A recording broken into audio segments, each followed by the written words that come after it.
Hello? Hi, may I speak to Carla, please? Yeah, this is her. Hey, Carla, how are you? This is Jubal from Brooke and Jubal in the morning. Sorry, what did you say? Jubal from Brooke and Jubal in the morning. It's a radio show. I didn't understand a word you just said. My name is Jubal, and I host a radio show called Brooke and Jubal in the morning. Oh, okay. And we recently got an email from one of our listeners about you. Me? Yeah. That's you, Carla. Why? That's a good question. Well, because you recently went out on a date with him, and we do a segment on our show called the Second Date Update. That's where if you go out on a date with somebody and then end up not talking to them after, they email us to see if we can get you on the phone and find out what happened. His name is Trevor. He emailed you to call me. Correct, because he says that you won't return any of his text messages or phone calls. Oh, my God. You're laughing? Why? Why would he? Like, I didn't respond. I think that should be a hint enough. Yeah, I know, usually it should be. You're right, but we do this a lot on our show, and some people just want an answer, so he just wants to know why you're laughing and why you think this is so funny, basically. Did he tell you about, what all happened? On your date? Yeah. Well, he told us a little bit about your date. He said there was a moment where he felt like he might have offended you. How did he say he offended me? He said that you guys were talking at one point, and he commented on your shoulders and said they were very broad, and you looked like you were an Olympian or something like that. I mean, yeah, that was kind of weird. You don't sound offended, though. No, I mean, I used to swim. I swam in college. I know I have broad shoulders. Oh, so he's actually spot on. Wow. It was like an accurate observation.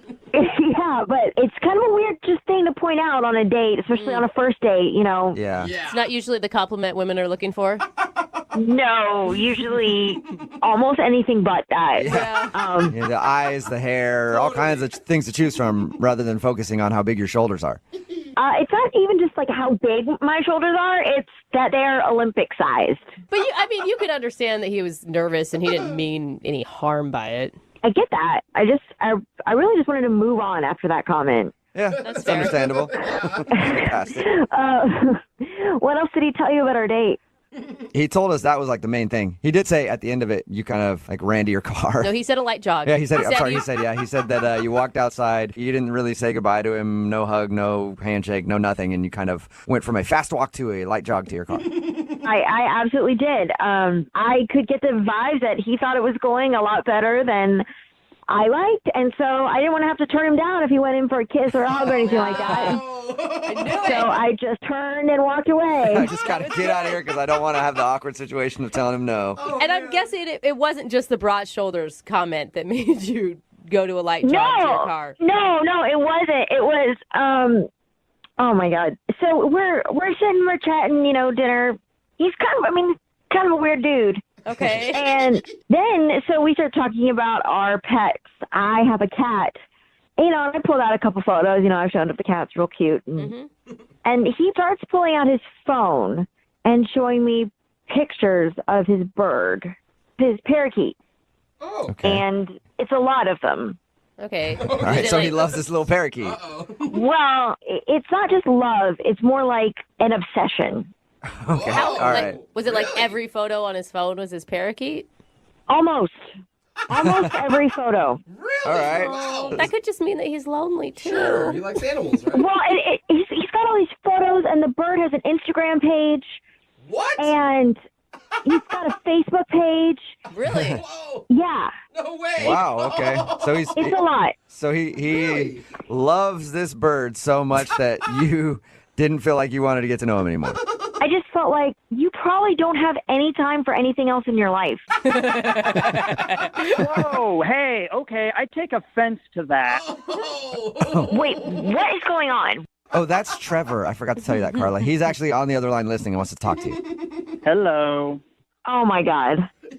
First of all, his name is Steven Squawking, and he's pretty popular on Instagram and Facebook, but that's beside the point. Really? I just brought up Steven because I thought you were interested. I like you. I was sharing that with you because I wanted to share part of my life with you.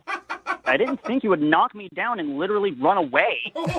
First of all, I didn't run. I just walked away quickly. And your obsession with your bird is a bit much. Well, my obsession could actually get us rich if he gets enough followers. So, How many followers does Steven have? he has 1,000 followers on Facebook and Instagram. Okay. Whoa, all right. So you're building a business with your bird, Steven Squawking. That is exactly right. He is my best friend and my business partner. Carla, it's kind of cute in a way, right? He just loves his pet. A couple pictures is cute, but he took the parakeet and got professional glamour shots. Wait, what do you mean?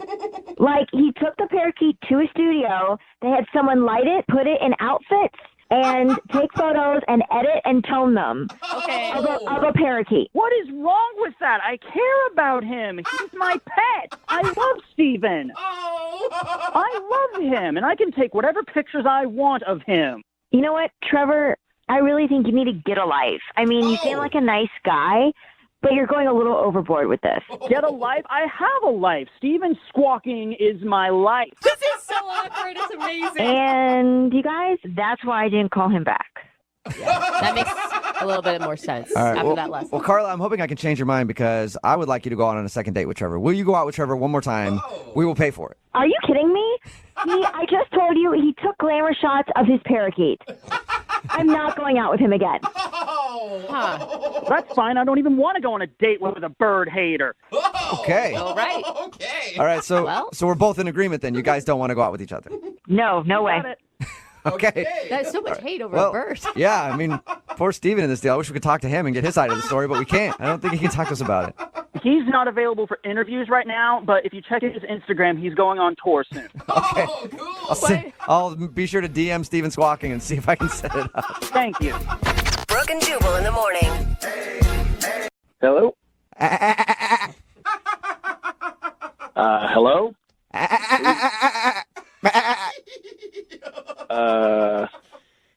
Okay, I think you may have the wrong number. No, Keith. Hey, is this Keith? What? Yes. Keith, how are you? This is Jubal from Brooke and Jubal in the morning. What? Yeah, he's This so... is Jubal from Brooke and Jubal in the morning. It's a radio show.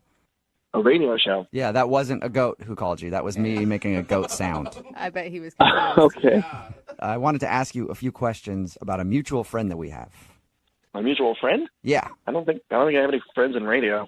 No, she's not in radio. Her name is Marissa, and you sort of went on a date with her. You want to? What now? I wanted to see if you could tell us a little bit about your date with Marissa because she emailed us and says that since you guys spent an afternoon hanging out at her farm, she hasn't heard from you, and she really thought you guys had a good connection and wanted to go out again. She said all that, did she?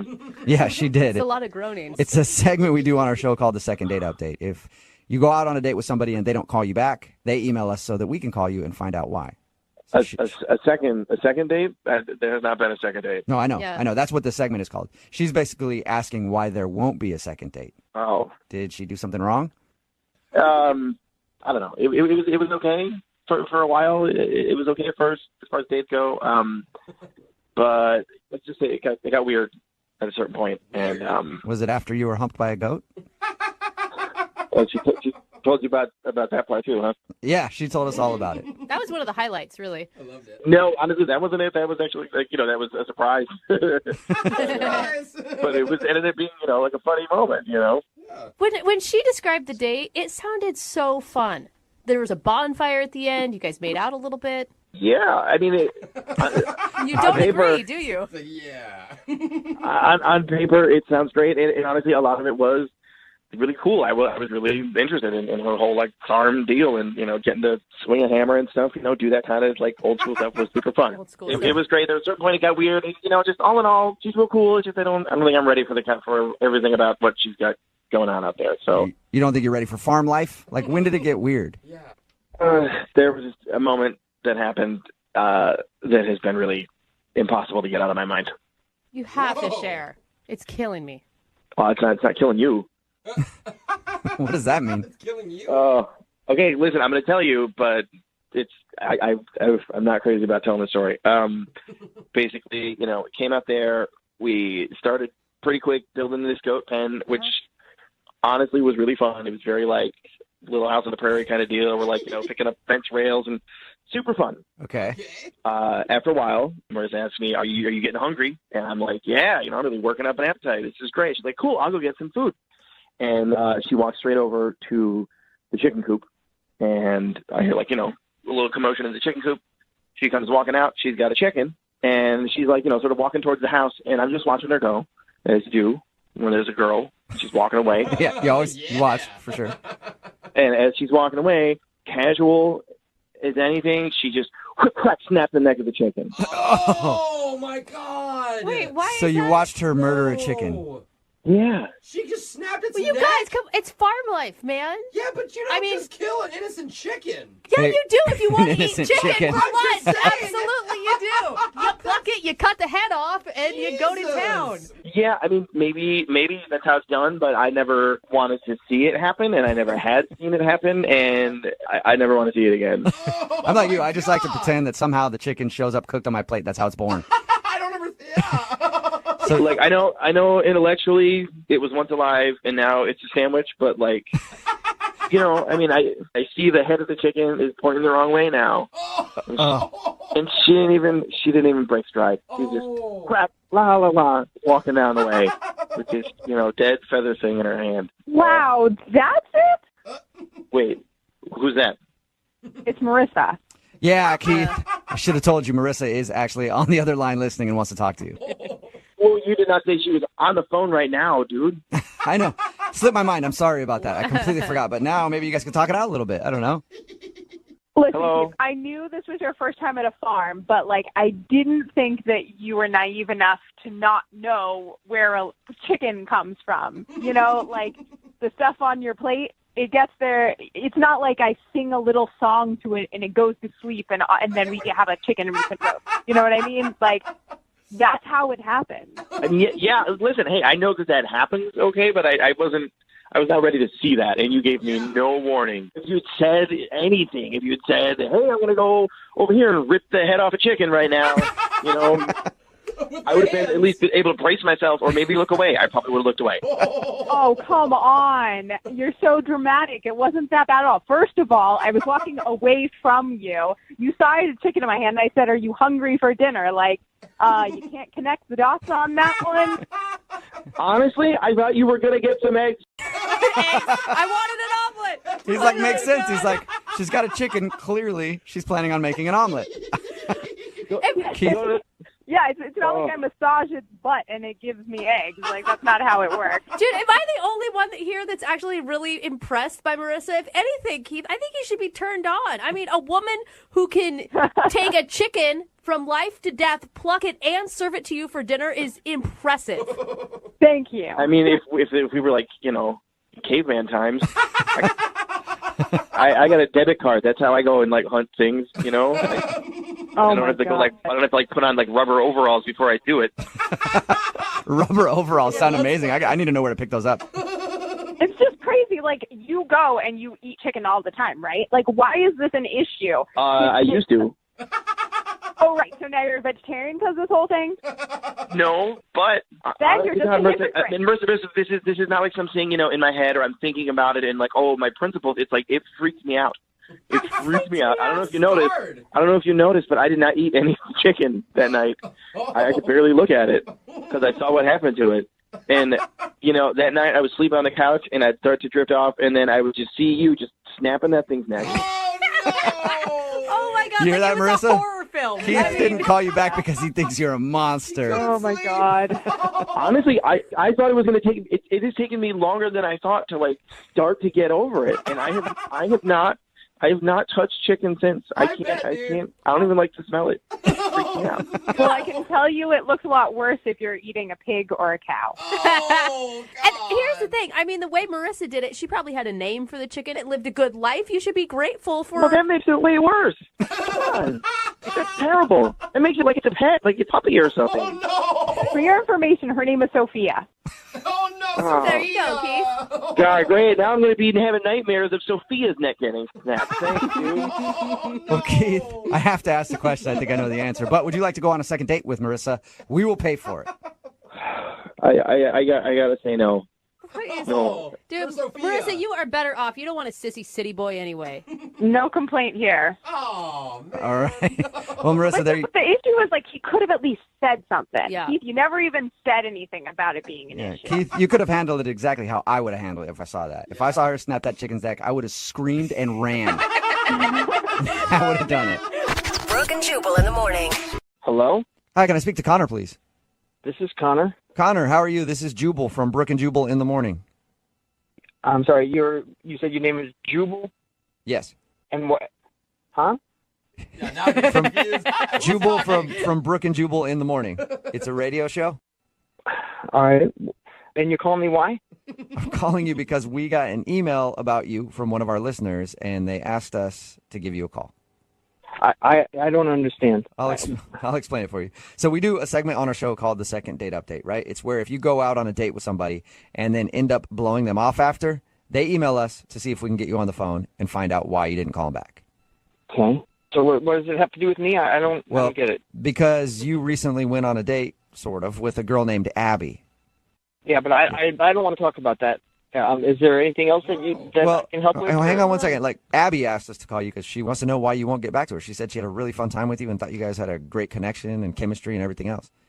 I really just don't want. Well, she was nice on all those things. We had a really fun time, and I thought it was going to be great. But I just don't want to talk about it. Connor, hold on a second. Take a breath. The thing is, she really liked you, man. Like, we talked to her about your date. By the way, nice move, swooping in and rescuing her from a dirtbag. Totally. Well, she told you about all that? Yeah. She told us about how you guys met. She told us about how you hung out for a while after, and she told us how she really liked you, and now you're not calling her back. Dude, she sounds like a really nice girl. And even though you guys spent an hour together, she's invested into this. God, this is so. I wish I could make it different. I really do, but I just can't. I just can't. What do you mean you can't make it different? Yeah. I mean, I feel like you can do whatever you want to do. Are you really uncomfortable right now because you're actually in a relationship and you don't want your girlfriend to find out?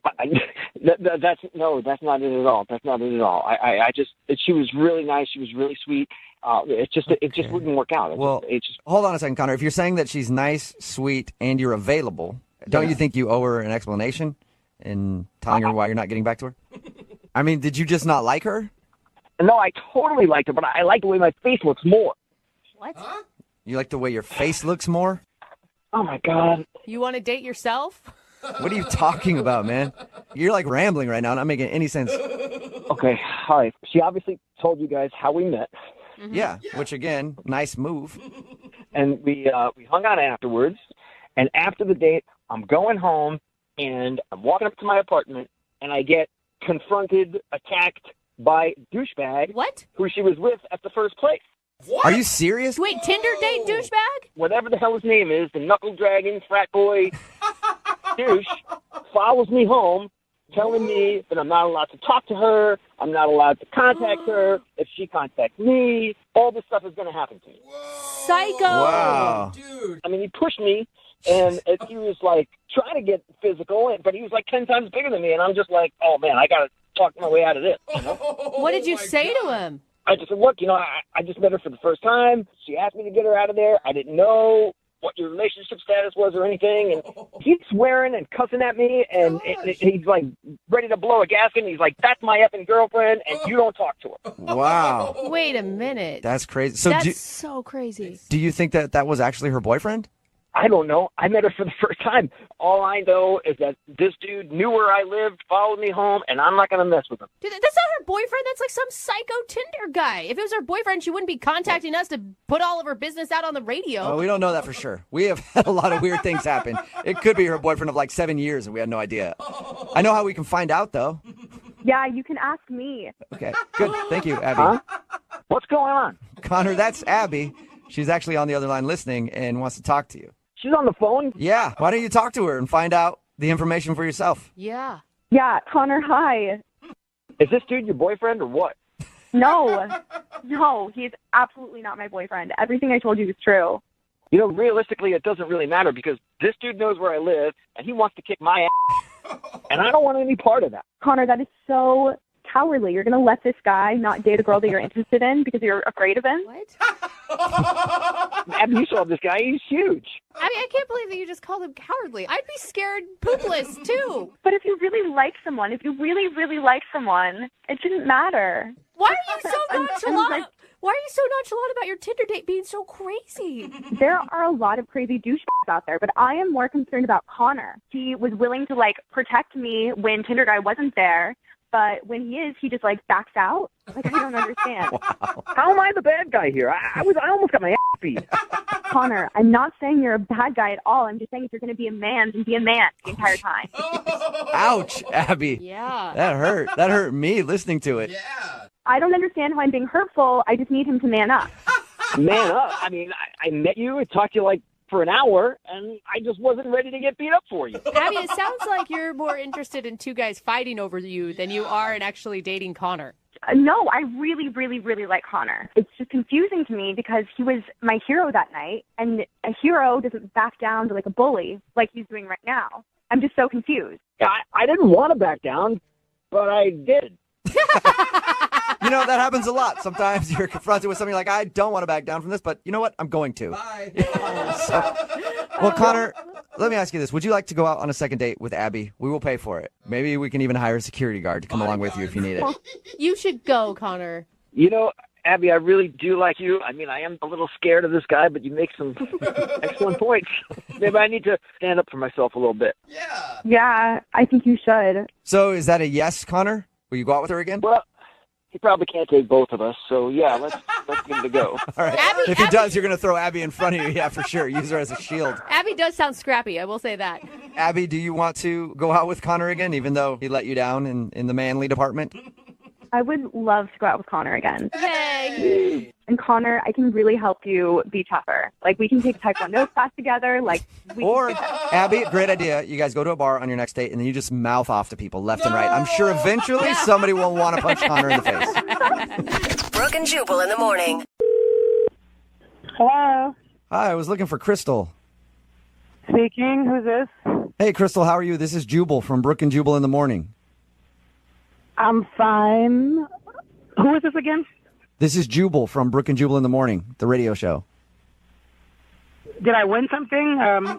No, you did not win anything, but I do want to talk to you for a second about a date that you recently went on. I'm sorry. Wait, you need to talk to me about a date that I went on? Yeah. We do a segment on our show called The Second Date Update, and somebody recently emailed us about you. Someone emailed you about me. Yes. And so you're calling me to ask me what? Why you're not calling him back. His name is Frank. Do you remember going out with a guy named Frank? Yes, I do. Okay. So Frank told us that he likes you a lot. He told us a little bit about your date and said that he would really like to see you again, but you're not calling him back. Is there a particular reason? Oh, there's a reason. All right. Was it the fact that he tried to kiss you 1,700 times on your date? That definitely played a part. There was more to it, not just that. You have a few minutes to tell us what the more to it is? I don't mind. I really do have something else I have to do, but he probably should know anyways. If you guys should just pass that to him. Yeah. Pass what to him? The reason. What is the reason? Well, he has a fragrance about him. A fragrance. That's usually not a good cologne type of smell when you word it like that. It's definitely not a cologne, and it's definitely not a good one. Yeah. So is it just body odor? What is it? I don't know what it is, but it is very strong. Do you have any? Is there anything you can compare it to? Oh, absolutely nothing. Nothing. It's probably the strongest thing I have ever smelled in my life. So he smelled weird. That's probably why you turned him down for so many kisses, huh? Oh. I didn't even want to be within 100 yards of him. Oh, no. Yeah. Why'd you? I got to jump in. This is ridiculous what I'm hearing right now. Wow. Totally ridiculous. Who is this? That is Frank, Crystal. He's actually on the other line listening.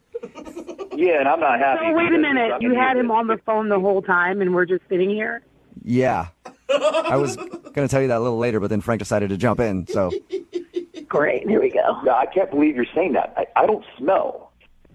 Okay. So I really don't have a lot of time, really, to talk about this, but I'm just going to say, to be honest with you, maybe you were nervous before. Maybe your deodorant doesn't work. Maybe you need something stronger. I don't know. But when you gave me a high five, you literally almost knocked me out unconscious.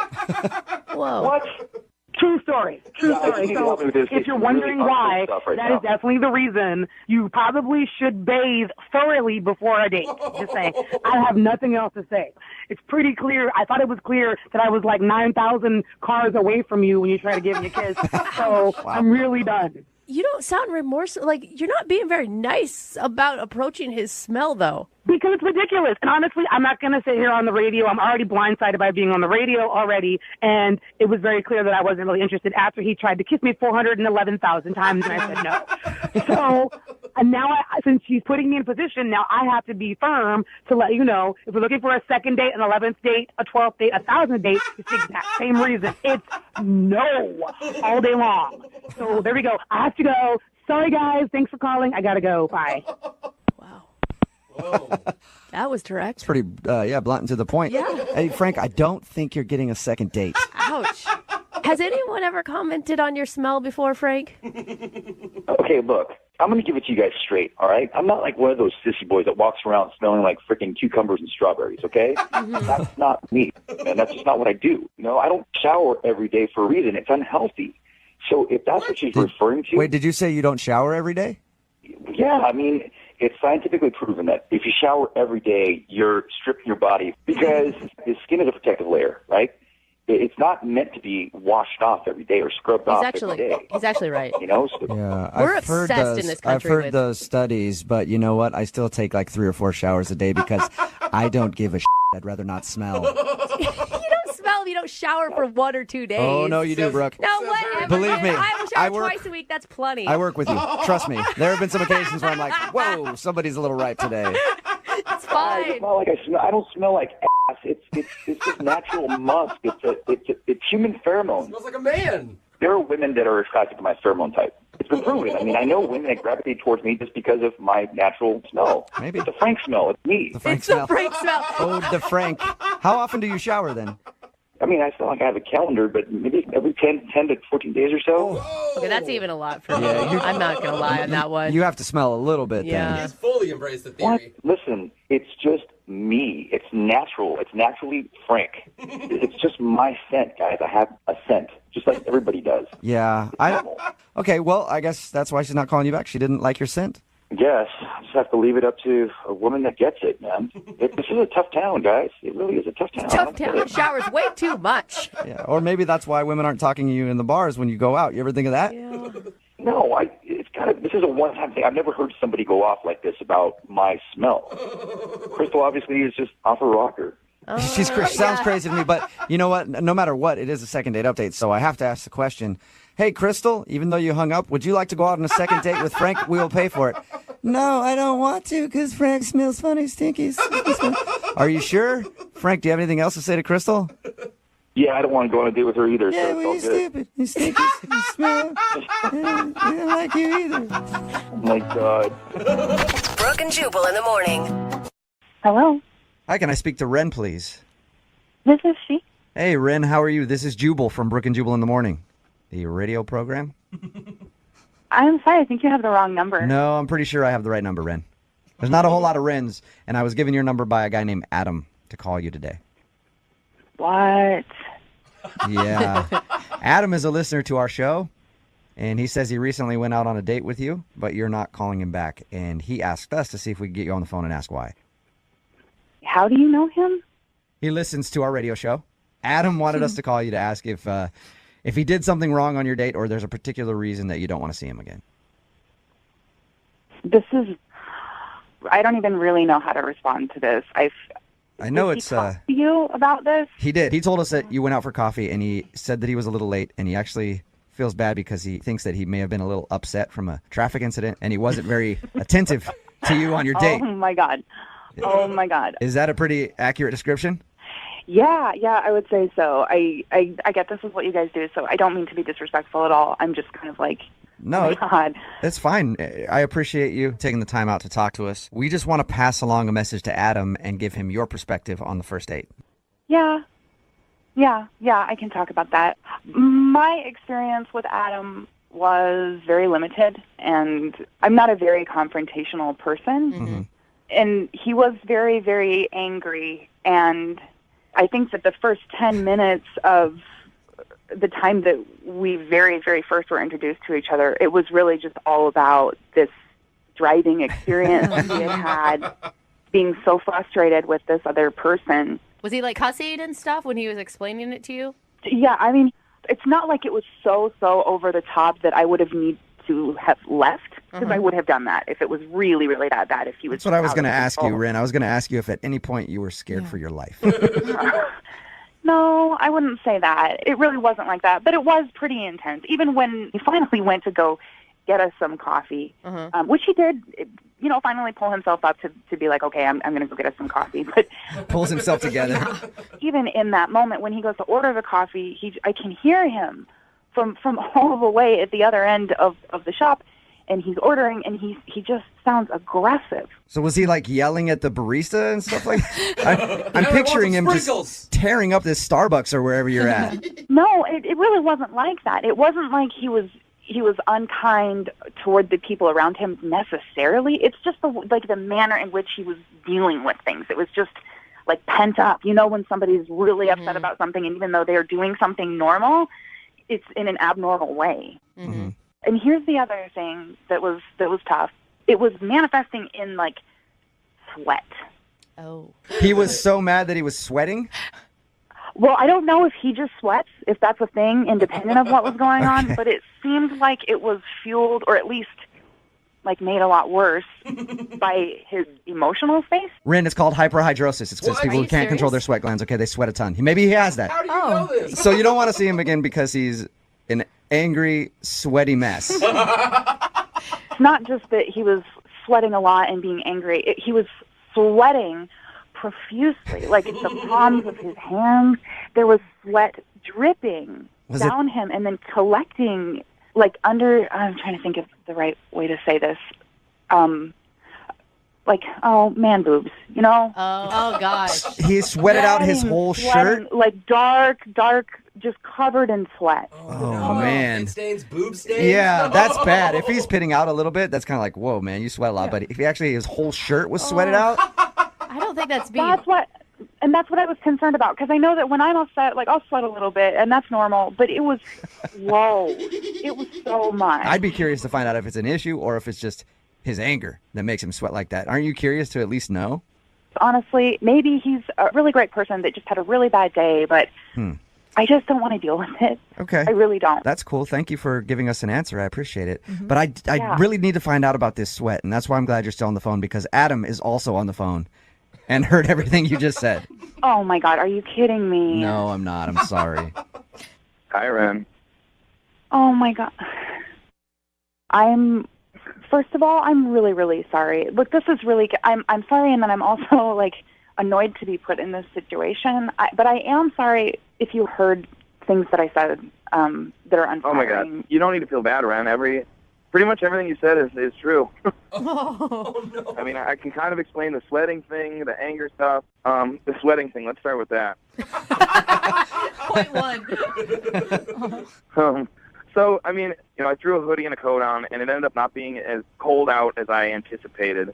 By the time I was all pissed off at this guy in front of me, I started sweating in the car because I was blasting the heat, and I was so pissed off I wasn't thinking about it. The coffee shop had the heat on. I couldn't stop sweating, and I knew I was, and I know that my man boobs were sweating. Oh. Yeah, and that was a crappy thing for me to say about man boobs. That was rude. I'm sorry. That was just the first. It was just the easiest. That's what I think I want you to hear. It's like, I'm not that angry guy. I know I was sweating. I know I was hot as and I thought if I didn't pay attention to it, you wouldn't mention it.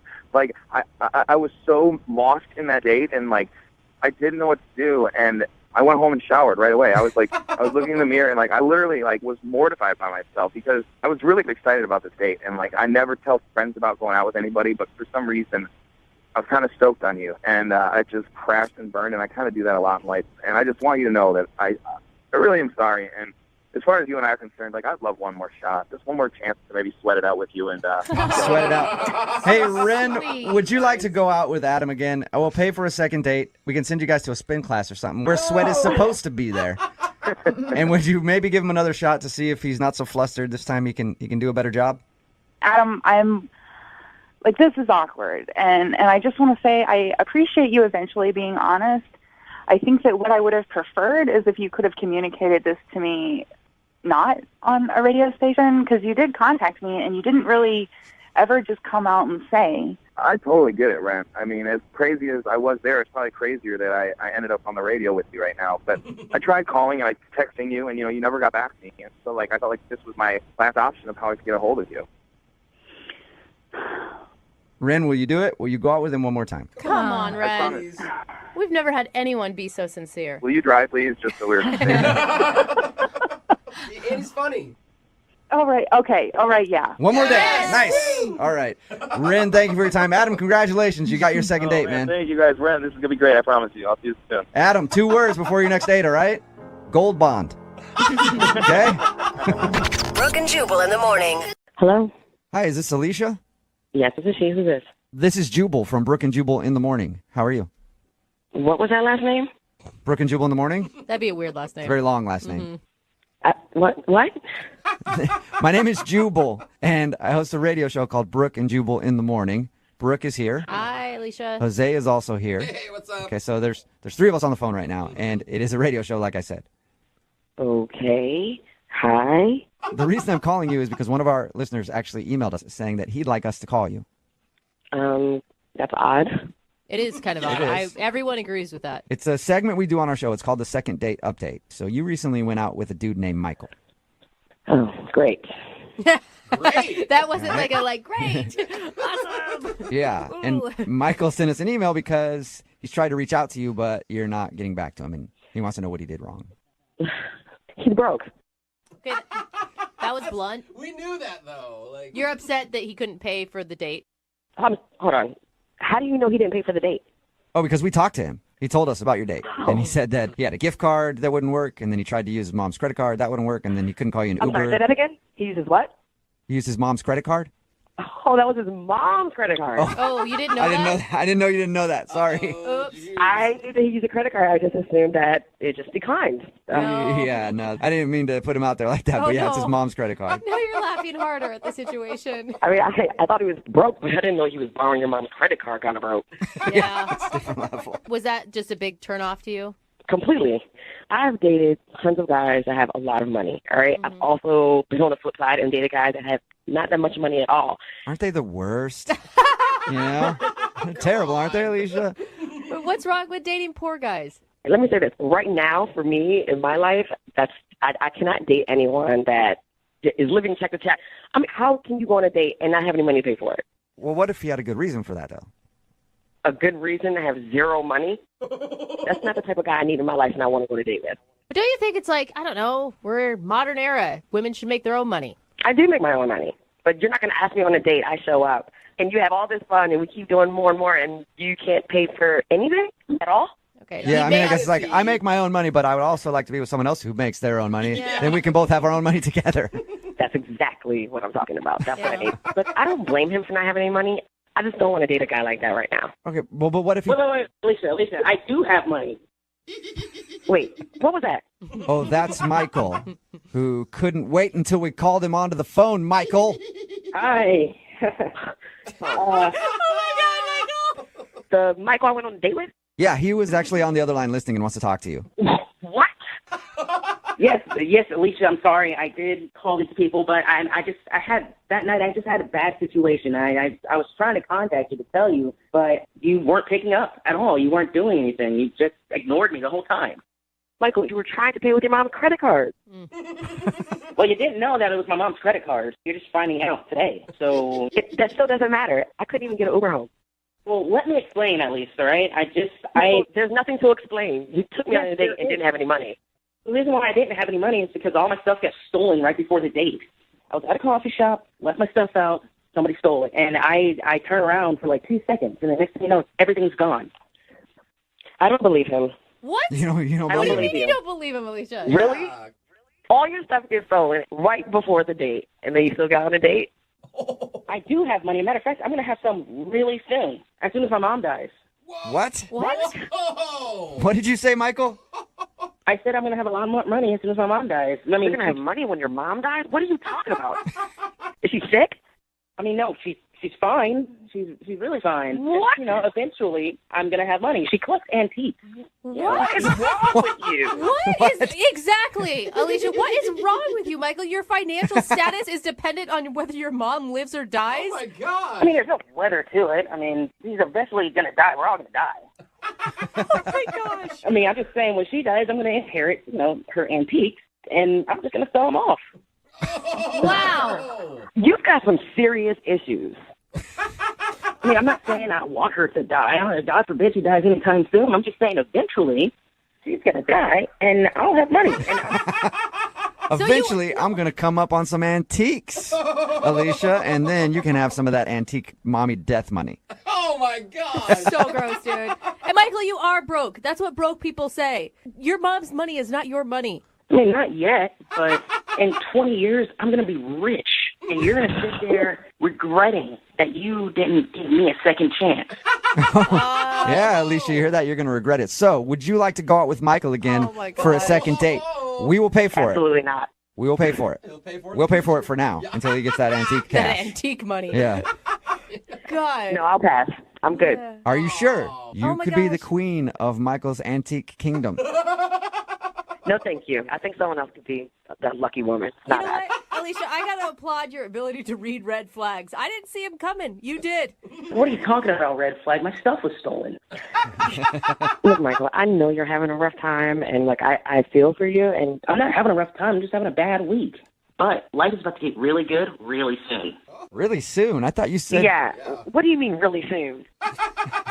I just mean that, further down the line, my mom's gonna pass away, and Hey, but you said really soon. Like, you're not planning anything, are you? It sounded ominous. no. I mean, I love my mom, but I know she's not gonna live forever. Okay. All right. All right. Well, Someone call his mother right now. we're going to send the welfare check out on your mom. And you guys, thank you very much for your time. Brooke and Jubal in the morning. Hello, Hi, may I speak to Isabella? this is Isabella. Hey, Isabella, how are you? This is Jubal from the radio show Brooke and Jubal in the morning. Can you? I'm sorry. Mhm. You're from where? Brooke and Jubal in the morning. It's a radio show. Okay. What do you want? I want to question. know more about you, Isabella. Is this a prank call or something? No. We're not some cheesy radio show that's prank calls. Come on. What are you talking about? Isabella, yes, we are. This is something we do called the second date update. That's where if you go out on a date with somebody. Oh, okay. I've heard those. Okay, cool. Well, that's what this is. And Hoppity actually emailed us about you. I don't know who Hoppity is. What? You don't know who Hoppity is? No, remember he said he didn't How do you go not by remember? I don't know what you're talking about. Frog guy? You know Martin? I know Martin, but I don't know. Why were you saying Hoppity? Because I thought he told you that he goes by the name Hoppity, but apparently I was No, wrong. he never told me that. He goes by the name Hoppity? Yeah, it's his nickname apparently, because it shouldn't be a surprise to you that the dude likes frogs. Oh, God. Yeah, that's definitely not a surprise. Okay. He told us that you were really excited about his frog passion. When you're going out on dates, you kind of hear the same old thing. So it was something that was different. It was fun. I mean, he had really cute names for his frogs. Agreed. He had one that was named Lollyhops, which is hilarious, and I forget the other one. But it was funny. And, I mean, I actually kind of liked him in a certain way. It was just, he was kind of refreshing, Okay, well, if that's it so was positive. refreshing, and he also told us that you guys kissed after the date, why aren't you getting back to him? Well, after our date, I looked him up on Facebook, and I noticed that he put for work that he's a stay-at-home frog dad. Oh no. So I'm really at the point where I'm really seriously wanting to find someone and settle down, and it just didn't seem like he was focused. And I mean, it's okay to have a hobby, but I would like him to have a job. All right. Wait, so does he have a job? Do you know?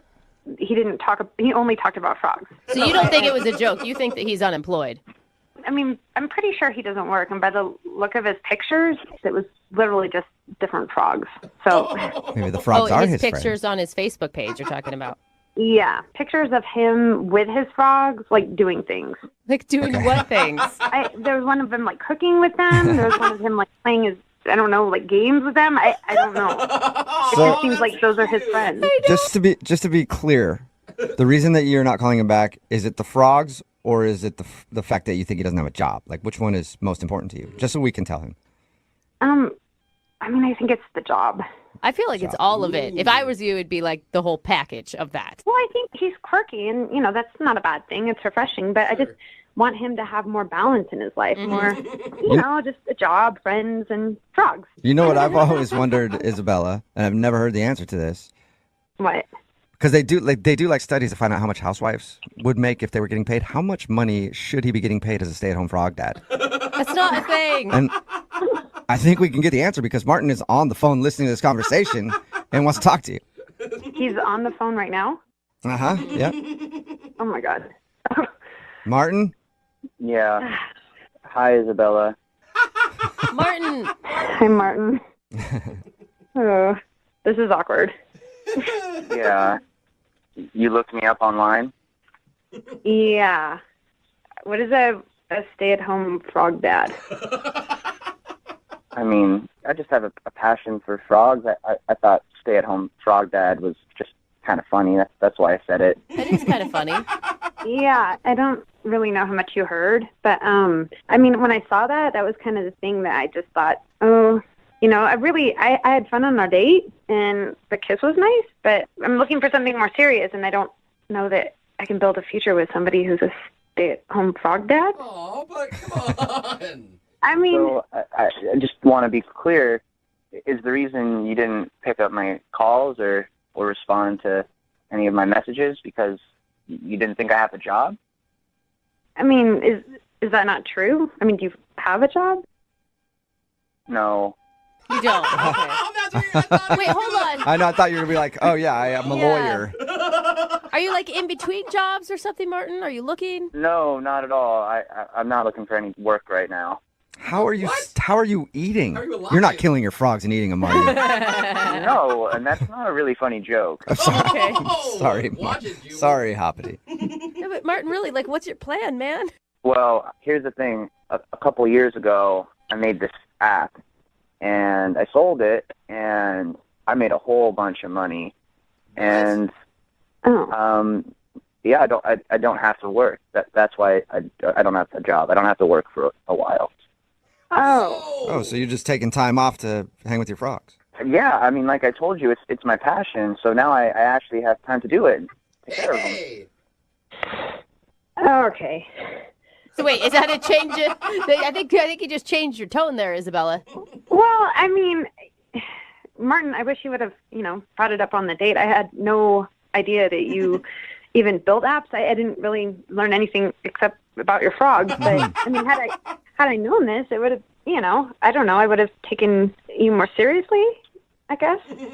Yeah, I mean, I don't really want to publicize all that information. I feel like it's kind of private. I mean, if you'd asked what I did for work, I would have told you the situation, but I don't like posting that on Facebook. I think it's kind of, I don't know, arrogant. Yeah, that makes sense. Yeah, it's arrogant to be like, oh, I created a cool app. It's not arrogant to go like, I love my frogs. I agree with you. I agree with you on that one, Hoppity.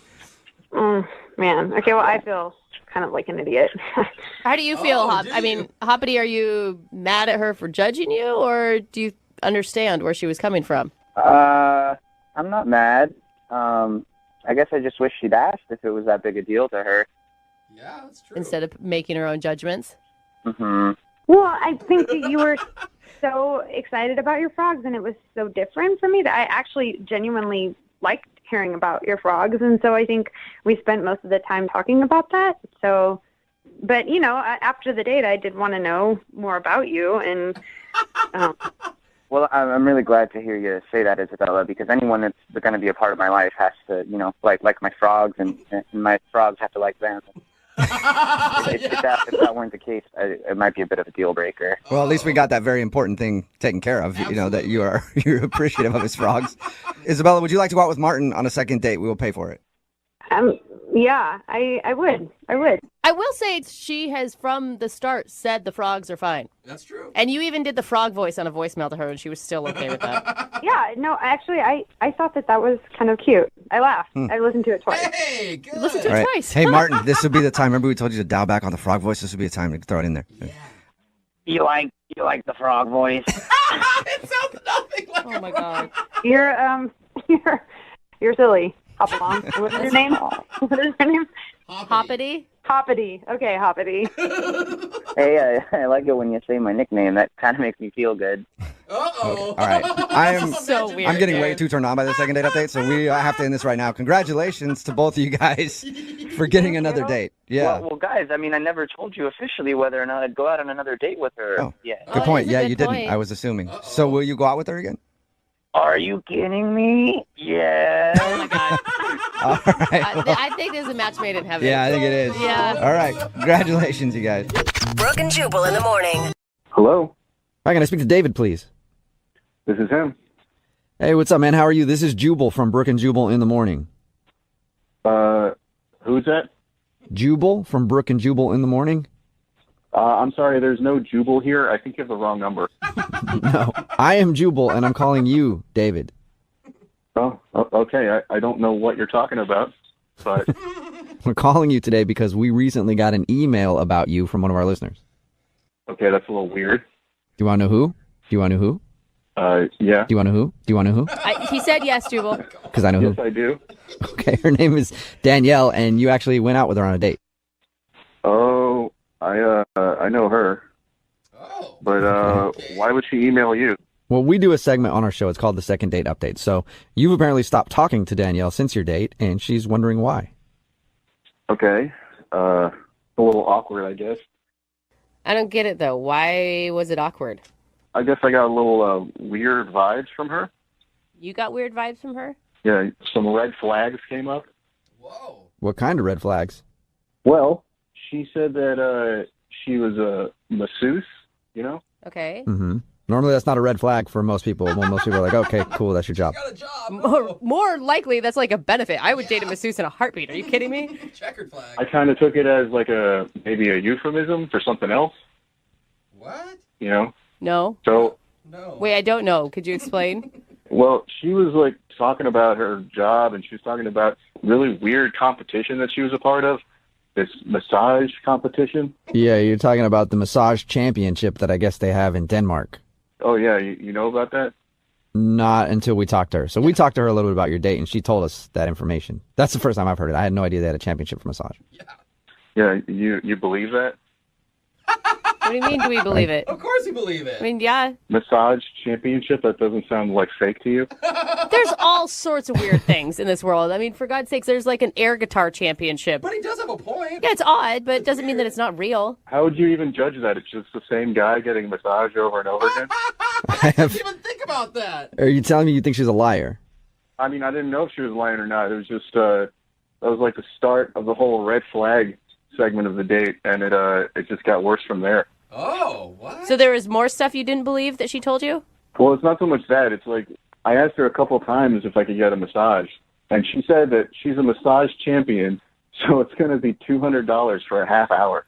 Whoa! Wow. Oh, dang. Dang, that really That's pays expensive. off, man. Yeah, I mean, something probably comes with that, is what I was thinking. What do you mean? Like What? sexual? You think that there's a happy ending at the end? Is that what you're insinuating? Yeah, I wasn't born yesterday. That's prostitute talk right there.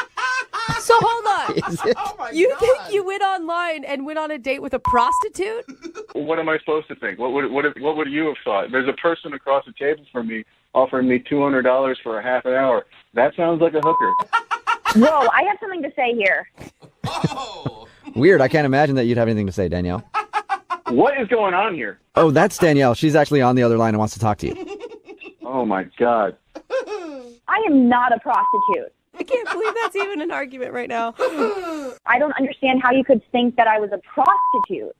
Well, you're touching me and you're charging me per hour. I'm a massage therapist, and that is my fee because I'm good at what I do. Okay, I mean, you're also wearing hoop earrings, so... What? What is that? What is hoop earrings One of the have to do with telltale being a signs. prostitute? Now, You didn't now tell us. I get it. You didn't tell us that, Danielle. Hoop earrings? Are you serious? Yeah, seriously, what the hell are you even talking about, David? Yeah, hoop earrings. Like every movie you see, every prostitute has hoop earrings. It's the preferred earring of prostitutes.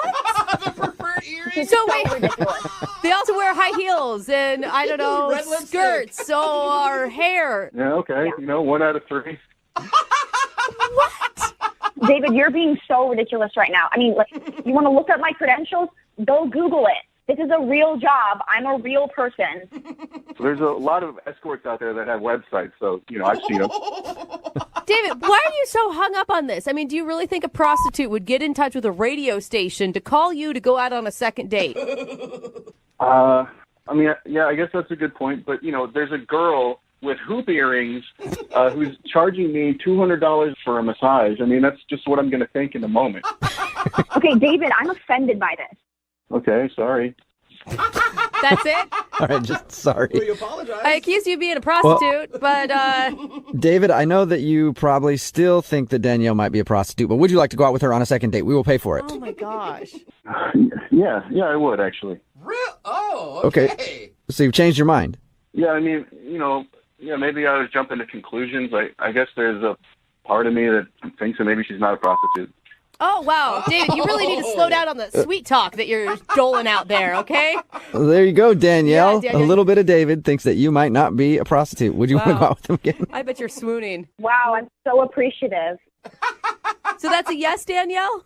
I mean, to be honest, I enjoyed everything else about our date. And so if he's genuinely reconsidering his assumptions, then why the heck not? Really? Well, yeah, he's the type of guy that I look for, and we had a very great conversation. Otherwise, I was very attracted to him, so I look forward to proving to him that I am a massage therapist and not a hooker.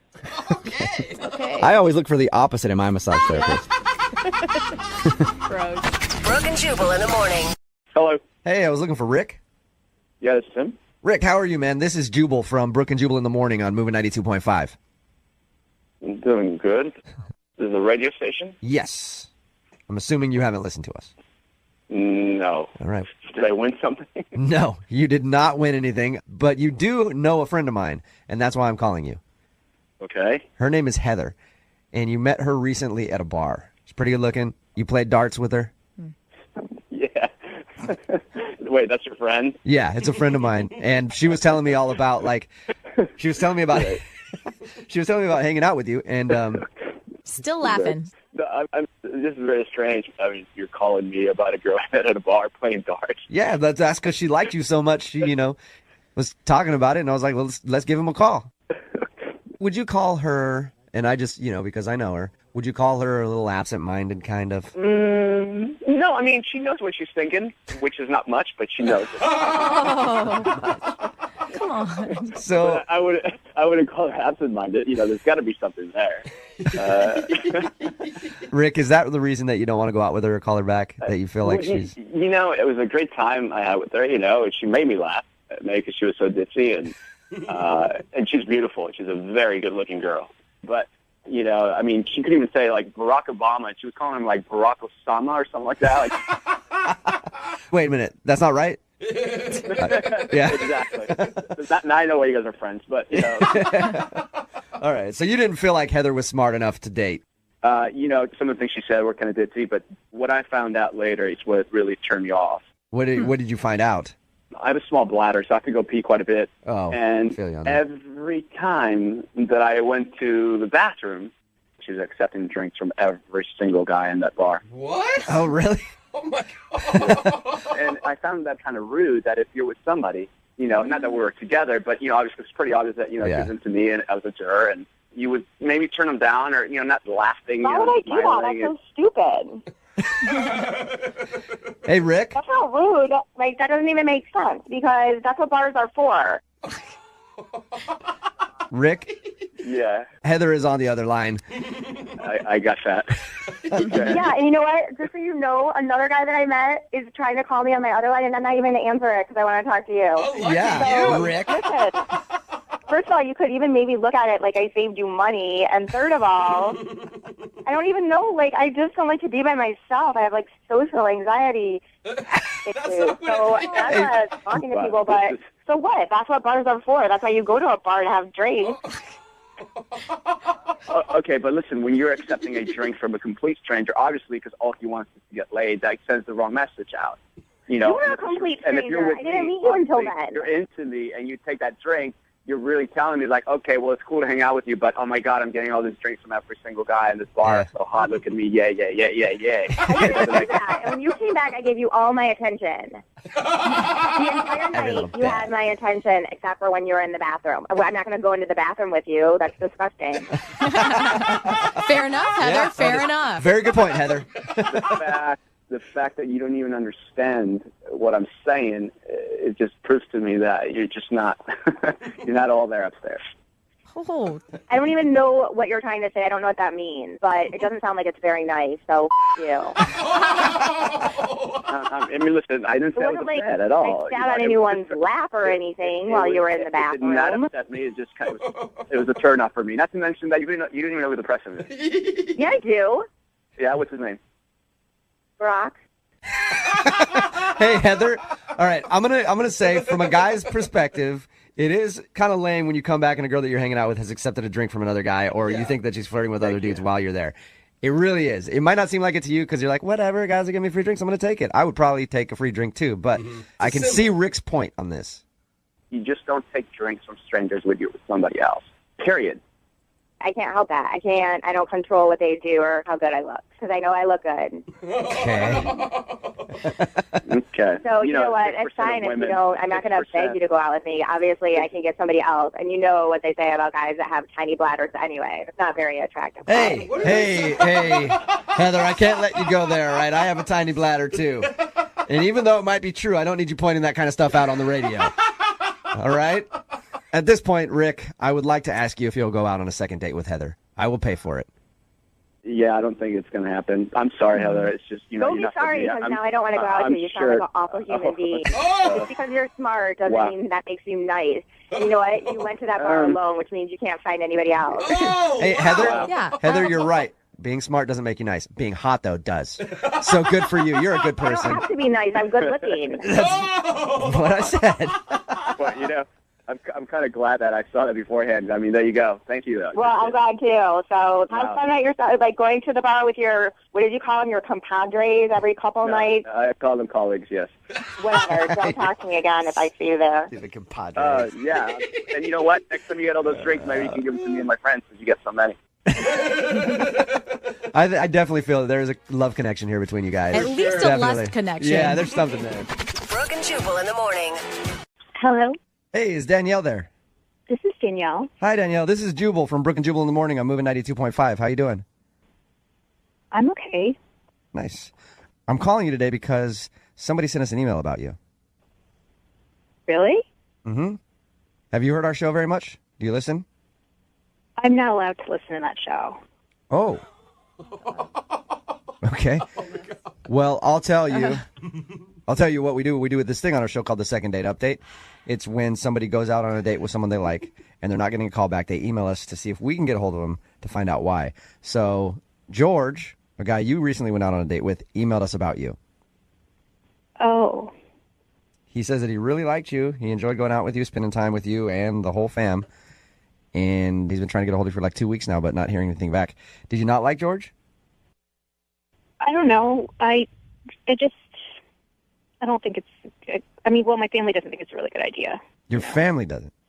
I mean, there was just some things that I didn't notice, but they noticed, which I'm really lucky that they noticed, and I just don't think it's a good idea. What did they notice, if you don't mind telling us? We spent some time together as a family with him, and my dad caught him staring at my mother's cleavage while we were playing the board game. What? That is absolutely not true. Oh, my God. That is so awesome. Sweet. Danielle, I forgot to tell you that George is actually on the other line and heard everything that you just said. Oh, my gosh. That's really, really creepy. That is total bull. Oh, George. Look, I believe my dad. My dad wouldn't lie. What did your dad say to you? Did you just bring it up, say, like, you can't go out with him again? He said that you were creepy, and it made it so uncomfortable. I did everything possible to make them comfortable about the entire situation. What are you talking about? I'm just being honest. I mean, look, you seem like a nice person, but I just think you kind of made us feel a little uncomfortable. I don't understand. You and I were having a great time. I don't understand why your parents even have an opinion on this. you know they're really nice people. So, I mean, they didn't really feel that comfortable with you, and that made me feel really uncomfortable. And now you're making me feel really uncomfortable. You're making a I was uncomfortable the whole time. I was playing it on for you. I was dealing with that for you. And are you serious? Danielle? You're dealing with that? That's my family. Yeah. Danielle, let me just say this. I know you don't listen very much, but I'm on your side. I'm really close to my family and everything like that. You are such a liar. He's lying to you right now, Danielle. I think that it's rude that George would come over there and then gawk at your mother's cleavage the whole time. Danielle. You definitely did that, because that's not something my dad would make up. And now I feel like you really don't like my family now. I feel like that came out. Yeah. So, George, you weren't staring at her mom's cleavage? I was absolutely not. I might have glanced once or twice. Absolutely not the case. She was wearing a super low-cut shirt. She should have been wearing that in the first place. I wasn't staring. It wasn't my fault. You can't miss that. That's a good point.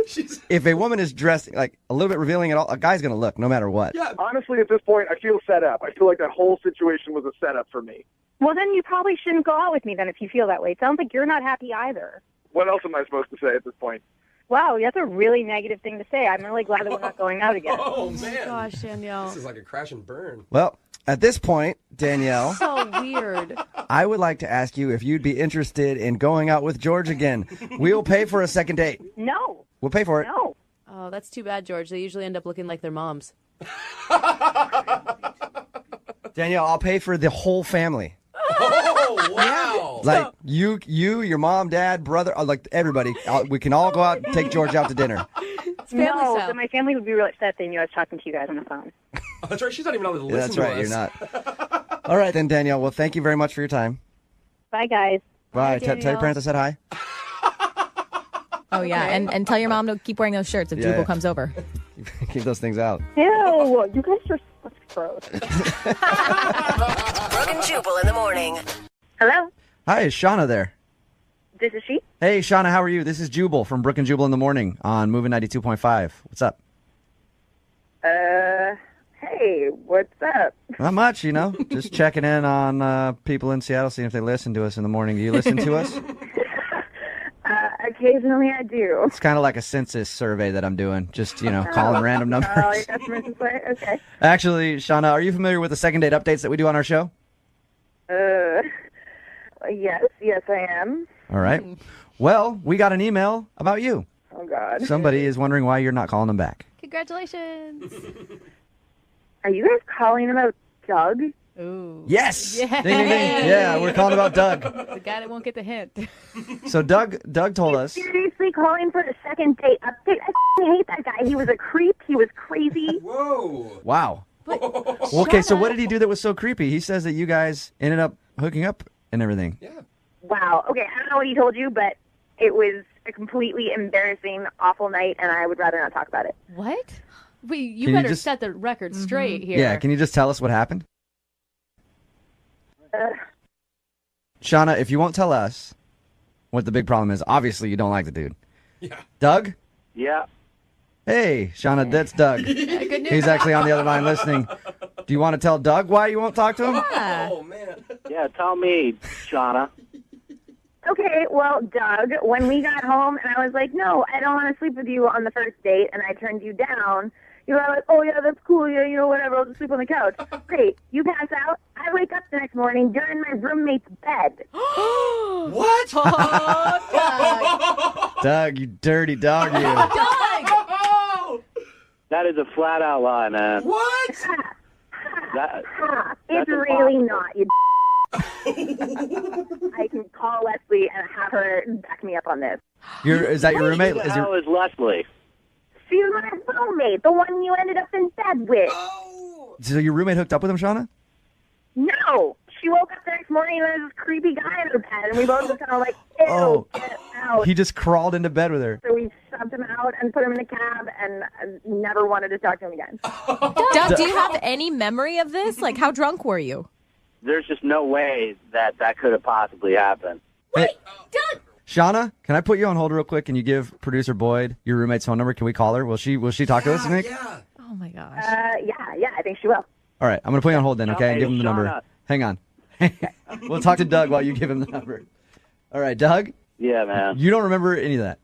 I mean, if you got the roommate's number, then you need to give her a call because I know there's just no possible way. Can we rewind, though, at the beginning of this phone call, you claimed that you had this great romantic night and you totally nailed this girl when you didn't nail anybody at all? Like, you're just a big fat liar at this point, Doug. You It never- doesn't matter. You should be able to remember that and then not make false claims if you don't. All right. Shauna is back on the phone with us. She gave her roommate's number to producer Boyd. Shauna. Ridiculous. Doug says he thinks that he hooked up with you. He still won't. Dude, All I right. can't remember. I don't think anything was working well enough. So producer Boyd got Leslie on the phone. I guess she's on the line. Hey, Leslie, what's up? Hey. Hey. We got your roommate Shauna on the phone with us right now. Hey, Les. Hey, Shauna. And we also have Doug. You remember him. Oh, my God. This guy. Oh, even she's talking about it. Oh, my God. I love that Doug started this by claiming he had so much game. So- This is hysterical. Leslie, did you hook up with Doug or did he just crawl into your bed? No. Okay. He just crawled into my bed like a creeper. What? Oh, my God. Did you try to get him out of your bed, Leslie? I didn't even notice until I woke up, and then I freaked out. Oh my God, that'd be so scary. Doug. Doug, are you going to admit that this happened or are you still standing by your Wait, he's denying it? There's just no way it happened, man. I know. I'm not a creeper, bro. You can't make this up. I'm sorry that you have the brain capacity of a peanut, but this is what happened. Whatever, Leslie. You're full of it. You're full of it. Are you kidding me? Doug, why would you think that they'd lie about this? Yeah. I don't know. Maybe they're just crazy chicks. Shauna, are you a crazy chick? Oh, yeah, clearly I'm a crazy chick for ever thinking this guy was mildly attractive. Shut up. What man. were you thinking when he asked you, when he made a bet with you, you flashed the bartender, and then you ended up taking him home? I mean, okay, I admit I have a little to drink myself, but I don't sleep with guys on the first date. I, thought, he was drunk. He'd already paid for my cab. Yeah. I was like, okay, I'll let him crash on the couch. Thought I was being a nice person. Totally. All right. Oh, my gosh. Well, it sounds to me, Doug, like maybe you just had a really vivid dream while you were in Leslie's bed. Right? Dude, look, everybody was drunk. That's what we all admit to, okay? So I know I slept with somebody that night. It may have been them. It may have been the cabbie on the way home. Who knows? Shauna, at this point, I would like to offer you a second date with Doug. We will pay for it. Would you like to go out with Doug again? Thanks, but no thanks. No. Oh, come on, he's a good guy. Leslie, would you be interested in a first date with Doug? Not even a little bit. No? Damn it. I want somebody to go out with Doug. Why don't you go out with Doug, You Jubal? go out with him, yeah, seriously. No, I don't want to go out with Doug either. You kidding me? Yeah, Doug's creepy. Doug, you found out what the reason is. Apparently, nothing happened that night, and you were just a creep in their place. Dude, I don't believe it. Still don't believe it, huh? No, those chicks are full of it. And you know what? Good for them. I'm glad I didn't sleep with her. What? Yeah, right. It's like being in an interview, being like, I didn't want that job anyway. Brooke and Jubal in the morning. Hi, this is Lauren. Hey, Lauren, how are you? I'm good. Nice. Hi, who is it? This is Jubal from Brooke and Jubal in the morning on Moving 92.5. You familiar with our radio show at all? I honestly don't listen to a whole lot of radio. I'm sorry. Oh, maybe come you on, should Lauren. Try to live your life a little better. It's nice to meet you, though, Lauren. The second date update is basically this. You went on a date with somebody, they liked you a lot, and now you're not calling them back to go on a second date. Oh, okay. You recently went out with a guy named Brian. Yeah. Wow. Oh, Lauren, this is going to be good. I can't wait to hear this one. You perked up. Yeah. So obviously you remember your date with Brian. Yeah, that was one of those dates that it's just a good story afterward. It's a good story. What? Oh, my gosh. You've been telling your girlfriends all about this, haven't you? Yeah. Do you ever do any online dating? You know how you have, some of them are winners, some of them are losers, and some of them are just stories that, you wouldn't do it again, but you're glad you did it the once. Yeah. Which one is he then? He's the story. okay. He's a he's story. the story. Okay. What's the story then? Why don't you want to go out? Did he tell you how the date went? He said that you went on the date. He wasn't feeling very well. He didn't tell you that, but he was sick. So he thinks that you might be turned off by the fact that he was sweaty and kind of weird. Did you know he was sick, Lauren? He kept saying he wasn't, but he's already acting kind of weird. So I kind of picked up, I think he's sick. So I honestly went to the bathroom to go wash my hands. Yeah, that was smart. That's a good move on your part. But in the bathroom, a waitress came in, and she said, "Are you with that guy?" And I said, "Oh, yeah, first date, whatever." She said, "I'm going to tell you something. He used to date one of my good friends, and she now has a restraining order against him." What? Are you serious? Wait, what? He was acting weird. Hold on, wait, what? He had a restraining order against somebody else that he went out with. No, Lauren, the person that's asking you what is actually Brian. He's on the phone with us. Should have mentioned that. Sorry, slipped my mind. Holy bomb. Yeah. Lauren, who told you that? The waitress in the Mexican place. Was her name Jackie by chance? Oh, no. I don't know if that was her name. I didn't ask her name. Okay, hold on. That's not true, Lauren. I used to date this girl. Jackie knew her. Jackie and I used to be friends. It did not end well, but there's no restraining order. She said that her girlfriend, you guys went out, had some good times, but then you got really creepy and you started stalking her. No way! She said you showed up at her work after she had asked you to leave her alone. To me, that's restraining order worthy. What do you... Okay, hold on. Obviously, she's trying to side with her friend. I can understand that, but we had a pretty ugly relationship. It ended... In a restraining order. Yeah. It's never good when it ends like that. Brian? Oh, come on. Everybody's kind of had that relationship where... No. Brian, do you have a restraining order against you? I do not have a restraining order against me. And, yeah, we had that conversation at her restaurant, at the same restaurant, but there's no restraining order that I know. Why would you take me to that restaurant? Yeah. Yeah. I was thinking that too. It's a weird place to take somebody if you know that there's a possibility someone you dated used That's a good point. Why would I take you there, Lauren, if I knew that there was some sort of restraining order against me? Oh. It doesn't work there anymore. I don't know who to believe right now. Dude, I don't know. He doesn't make very good decisions, though, because why would you go out on a date when you had the flu? Yeah, I guess. Just saying, Brian. If nothing else, I was sick for 3 days, after we met. Oh, no. Oh, you got sick too? Yes, for 3 days. I had to miss work. I had no vacay time. Lauren, can I ask, is there anything that Brian did right? Honestly, it wasn't a great date anyway. Wow, and his personality sucks. Yeah. Nothing good there. Let me make it up to you, Lauren. I'm better now. I've done a little online dating, and the first thing you look for when you're finding somebody online is they're not a psycho. That's the first thing you're looking for. And on the first date, that's a good rule. I got a pretty good sign that things. Yeah. Okay. Well, you didn't even come over to my apartment and meet my cat. If you met my cat. That's weird, Brian. You are You're not helping your case right there at all. You're saying that I'm weird. Why don't you come meet my cat first before you call me weird? Dude. Hey, Lauren? We would love to send you on a second date with Brian and his cat. I'll pay for it. That is really sweet. I will have to pass. Good girl. Good girl following those red flags. Sorry, Brian. Did you learn anything from this? I didn't do anything wrong. There's nothing to learn. Yeah, it wasn't you. It was the cat. Yeah. Brooke and Jubal in the morning. Hello.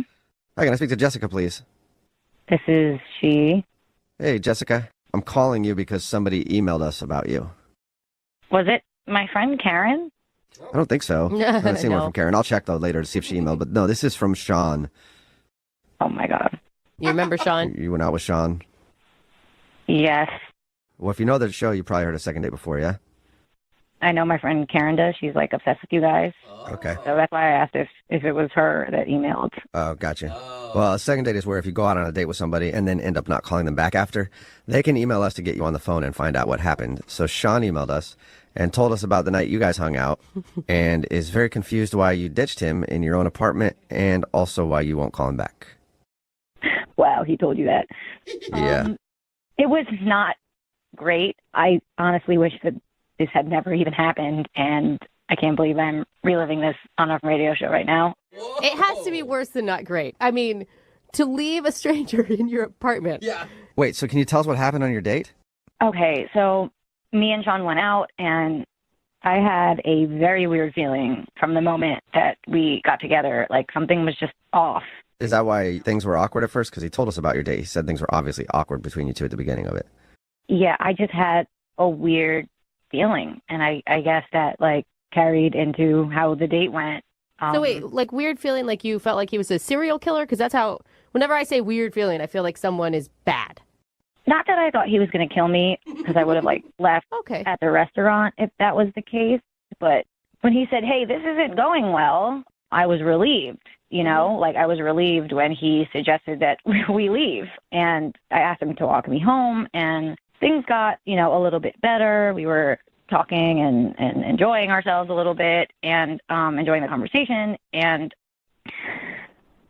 so, wait, what did he tell you?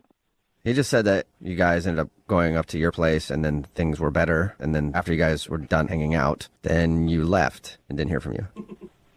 Yeah, well, there was a moment where we were sitting down and he dropped his phone. And when he reached for it, he said, oh, corn nuts. Okay. This is after you guys have hooked up or before? He told you that. Oh, God. This is after. Okay. Considering you know the details. This is after. So he drops the phone. He says, oh, corn nuts. And I realized that's something that one of my uncles used to say all the time. So he reminds you of your uncle or something? Oh, no. Well, that uncle has a son named Sean. Wait. What? Whoa. So are you thinking that What? Sean is your cousin? Yeah. Shut up. I'm still not 100% sure, but I hadn't seen him in a while if it was him. So I just panicked. I panicked and I left. But you know what your cousin looks like, right? I mean, I haven't seen him since we were children. Oh. People evolve. And all Sean's kind of look the same. That too. So you think that he's your cousin and you went out with him? That sounds so much worse when you say it. Have you done any research into this? I would be on the phone immediately with my parents, hey, where's cousin Sean at? What's the likelihood? Please tell me he disappeared. Yeah, it's living in another country. Give me some hope. I honestly have just wanted to pretend that this never happened. And that's kind of been my approach. I can understand that. Because you think you slept with your cousin. Stop. Please stop saying that. Oh, my God. It's mortifying. Oh, my God. Yeah, that'd be embarrassing. Why don't we... I'm going to be sick. You know what a good idea is? To check with him and see if he actually is your cousin, because he's on the other line listening to this and wants to talk to you. What? Yeah. Well, maybe he's still there. I don't know. Sean, are you still there? Jessica, oh my God. Oh, my God. Oh, my God. Did you hear all that? Yeah, Did you just hear all that? I did. Are you Hank and Lily's daughter? Yes. Shut up. So you guys are cousins? For real? Oh, corn nuts. Don't say that. Oh, my God. How did you not recognize me? It's How did you not recognize me? Your hair was so short before. Hair grows, Sean. When was the last time you guys saw... I mean, I know the last time you guys saw each other, but when was the... Before that, when was the last time you guys saw each other? I don't know, 15 years ago. Oh, my God. Wow. In the first date conversation, none of this came up. Your family history, where you're from. Those are things that you normally talk about. What your parents do. I mean, maybe that's why it was so awkward, because we didn't think to use those conversation starters. Yeah. Wow. Did you know the whole time, Sean? Did you know that she was your cousin and you just hoped she wouldn't find out? No. Gross. I'm just saying. He's Come maybe on. that's why we didn't think to do those things. Look, Jessica, I had no idea. You are very attractive and you're a great kisser. But Don't like that. What's wrong with you? Yeah, it's probably not the best. Complimenting her like that's probably not the best thing to do. I'm just being honest, all right? It's good to compliment people. No. Yeah. No. Maybe Why not in are this you situation. grossed out by this? You are not grossed out. I'm not trying to be gross, all right? I don't know what to say right now. This is uncharted territory. Good. I'm glad. Yeah, it's good to Say that you're going to act like this never happened so we can move on with our lives. Oh, my gosh. I have a very important question for you, Jessica. Have you talked to your parents? Oh, no. No. Why? Did you? No, I told them that I had a weird date, but I didn't get into specifics. Oh, they have Okay. no idea. Yeah, you guys might want to keep it a secret forever. Yeah. Unless, Jessica, you want to go on a second date with Sean, we'll pay for it. What? I don't. Is that legal? What? God. I don't Yeah. think we're allowed to. No? No, I said no. Honestly, I never want to see him again. Oh. Just for the record, Jessica, I feel horrible about this, and if you want to meet up over coffee or something and talk about it, I'm No, down. I don't want to meet up over. If you need No, time. I don't ever want to see you again. Ever. Yeah. Well, Sean, So. I'm sorry both of you had to learn about that date. Yeah. But Sean, no second date. Great. I lost a cousin too. Thank you very much. Hello? Hi, can I speak to Juliana, please? Yeah, this is she. Hey, Juliana, how are you? This is Jubal from Brooke and Jubal in the Morning. Who's this? Jubal from Brooke and Jubal in the Morning? I'm sorry. What is this? It's a radio show. Is this a scam? Are you trying to tell me something? I'm going to hang up. No, I'm not trying to sell you It'd be anything at all. awesome if we were. One of our listeners actually emailed us about you. Okay. His name is Sean, and he's a guy that you sort of went on a date with recently. Oh. That went down. Right. Whoa. So you remember hanging out with Sean. Yeah, I remember him. It doesn't sound like you fondly remember him. You could say that. Oh. Oh, okay. He has great memories of you. Really? Yeah, that's why he emailed us. Sean wants to know why you're not calling him back.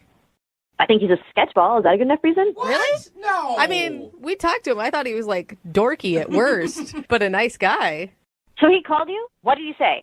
Well, I don't want to tell you because you sound mad. It wasn't anything bad. I want to know. I want to know. What did he say? Well, he said that he met you at some show and you guys were bonding over the great banjo player that they had. And then you went to then you went to a bar after. Whoa. And he spilled a drink on himself and asked if he could go back to your place to kind of clean his shirt up or something. Which we all said had to be an excuse to just get over to your place, but he swore up and down it wasn't. So I guess he didn't mention to you that he's a thief. What? Whoa. A No. Yeah, he's a kleptomaniac.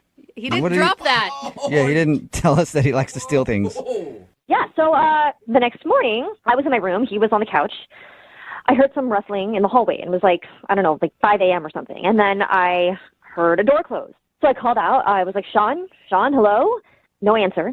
So I got up, walked out into the hallway. I looked around. I checked the couch. He wasn't there. He was gone. But I saw that the closet door in my hallway was open, where I keep my coats and stuff.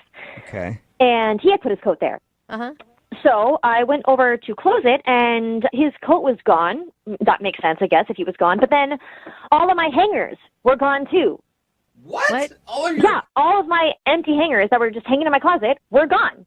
What? And they were there. They were there before he came. So, yeah, he's a thief. Wait, you're accusing him of stealing coat hangers from your house?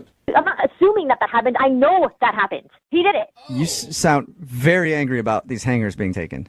Would you be angry if you invited someone back to your house after a really nice date and then found out that they stole things from you? Yeah, I think you'd be. I guess, but I don't know why hangers just doesn't hit me that hard. Me neither. It's so weird. They're my things. I only just met. We hung out for like a couple hours.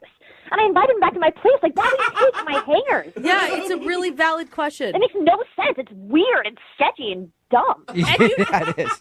You didn't notice anything else missing from your house. It was just the hangers. You keep saying my hangers like it's not a big deal, but he just took them. He didn't leave a note. He didn't say anything about it. He just took my hangers. That is weird, man. Yeah, I guess it is weird. I don't know why you would take hangers. Don't you want to know why he would? Hangers? Don't you know why he would want to steal your hangers? No, I don't care why he did it. I don't care how he tries to excuse himself. He's lucky I didn't call the police. That would be a call. Yeah, I'd love to see him get arrested for that. That's terrible, though, right? I probably, you probably could get him arrested. I'm kind of wondering why he would steal your hangers. So I think we should ask him, Juliana, because he's on the phone listening right now and wants to talk to you. What? This is a setup? Well, I don't like that word. It's a dirty way to describe it, but yeah, kind of. Sean? Hey, Juliana. Wow. I didn't know you were on the phone, but since you are, what the hell were you thinking? It's a great question. Okay, this is a big misunderstanding. Oh, yeah? What's the misunderstanding? You took my hangers and what? What's the misunderstanding?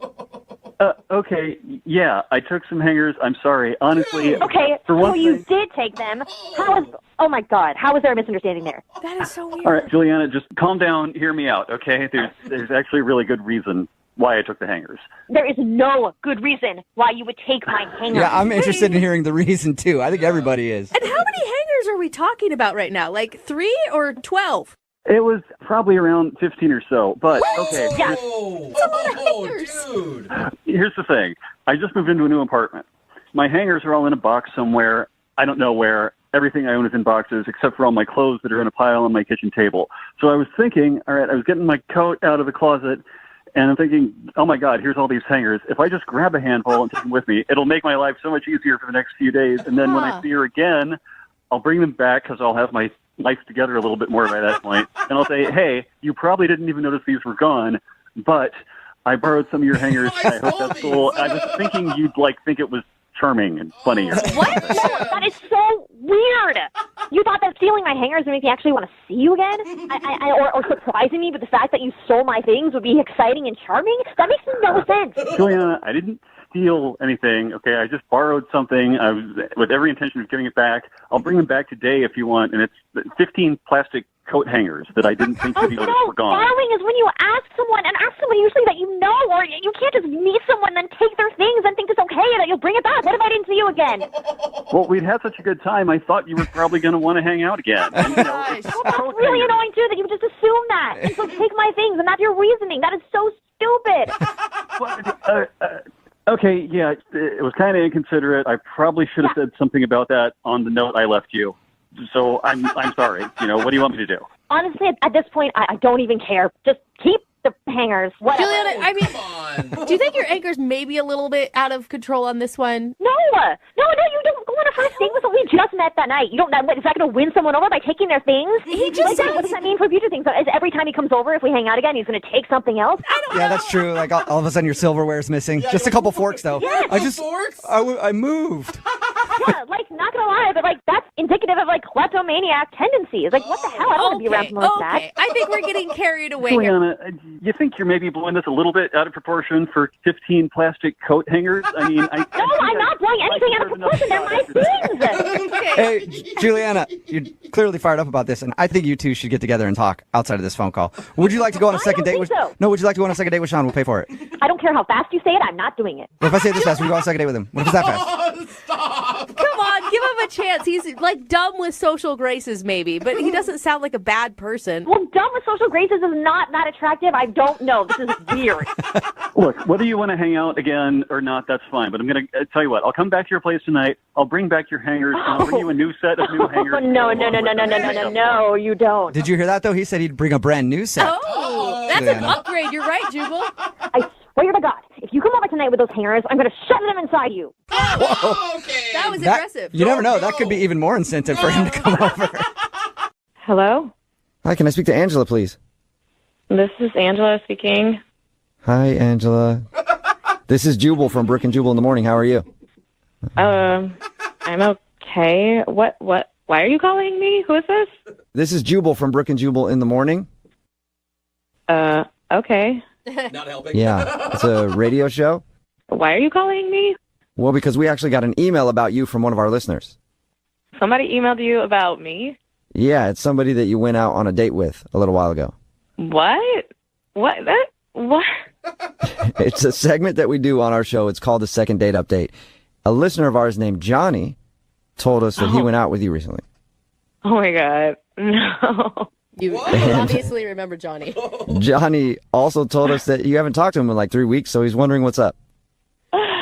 I was trying to do the fadeaway. It didn't work.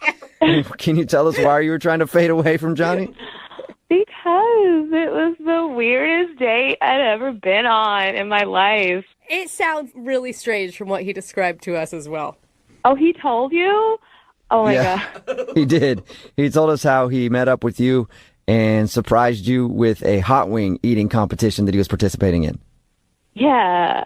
And I didn't know, until we met up at the restaurant that was our date. Can I just ask you, what was the first thing that went through your head when he told you that he was going to participate in this contest?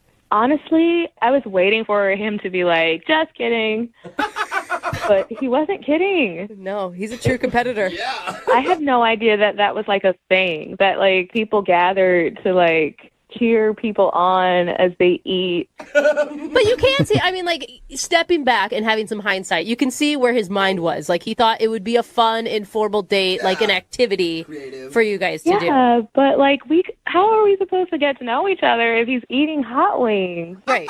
I'm not saying the execution was good. I'm just saying that the intention was good. It was weird because people knew him. People knew him. They were like, oh yeah, Johnny, he's really good. And I was like, really good at what? So he's known at the bar, or he's known at the hot wing eating competition? At the hot wing eating competition, like people were fans. Like some people had fan T-shirts. It was strange. It was the weirdest thing. Wait, T-shirts? Did you say T-shirt? Yeah, I mean they were homemade, but like still. And it wasn't like his cousins or something. I don't know. Like I wouldn't be surprised if he had like a like page or something. So are you not calling him back because the pressures of being a celebrity girlfriend would be really hard? You know what? I was so weirded out by there wasn't the connection that I thought there would be. And I felt bad because like after he was done with the contest, we were trying to sit down and just like connect for the first time face to face.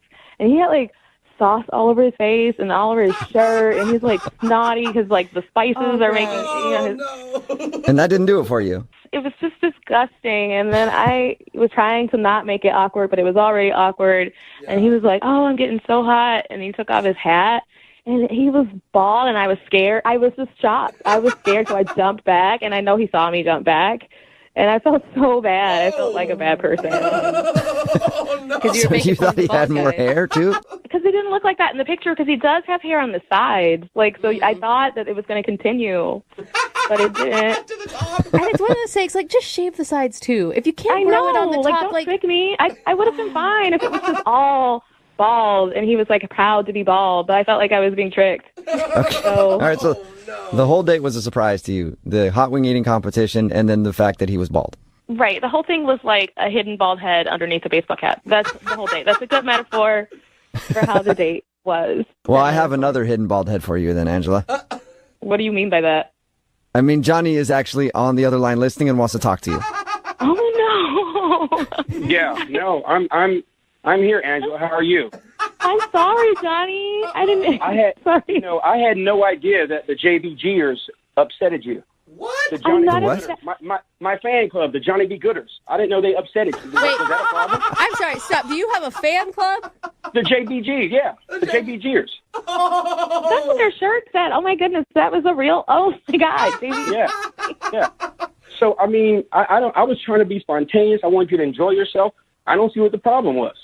You know what, Johnny? It's not a problem. It's just like you would be more of like an acquaintance than a boyfriend. I could not consider being a girlfriend. That's just not my thing. It's not personal. So because of the hot wings, so you want to go out on another date and don't do hot wings? We can go do something else. I mean, I'm not a competitive eater. We don't have to eat. I mean, the JBGers won't be there. They won't, so it just. You sure, Johnny? You don't take him around with you everywhere you go? Because I would if I had a fan club like that. No. Only at my hot wing. They support me there. Johnny, how could you not have mentioned this when we were talking before? Like, you made it sound like this was like a fun, great idea. It was. No, this is like a lifestyle for you, dude. Yeah, I mean, it's my thing. This is what I do. I figured it would be good for her to, see what I do, see what kind of man she's getting involved with. Me and the JBGers. JBG? That right there is already like too much. So, Angela, you're trying to tell me there's nothing I can say to make you want to go out with me? What if I cut my hair completely bald? What can I say or do? Literally, like, I'm just not into a guy with sauce all over his face all the time. Are you sure, Angela? Because we would like to pay for a second date. Would you go out with Johnny one more time? We will pay for it. Hey, Angela, before you answer that, you just know a real man is not afraid to cry in front of a woman. And you know I did that in front of you, girl. What? Me and the JBG. You cried? Me and the JBG? When did you cry? Dude, the wings were hotter than I thought. I told you that earlier. Come on. So obviously it's going to bring tears. Angela, one more date with Johnny. Oh, my gosh. Johnny, if you are a very unique and special person and seem really sweet, you're just not the guy for me. Oh, Johnny. I'm sorry, man. No second date. It doesn't sound like she's going to go out with you. Damn, man. Dude, I really tried, man. I can't believe somebody wouldn't want to go out with me because I'm really good at something. And Johnny, how can you ever really be alone when you have your own fan club? None of us can say that. You have the JBGers. Yeah. Oh, hey, you know what? You're right, dude. I appreciate the love, man.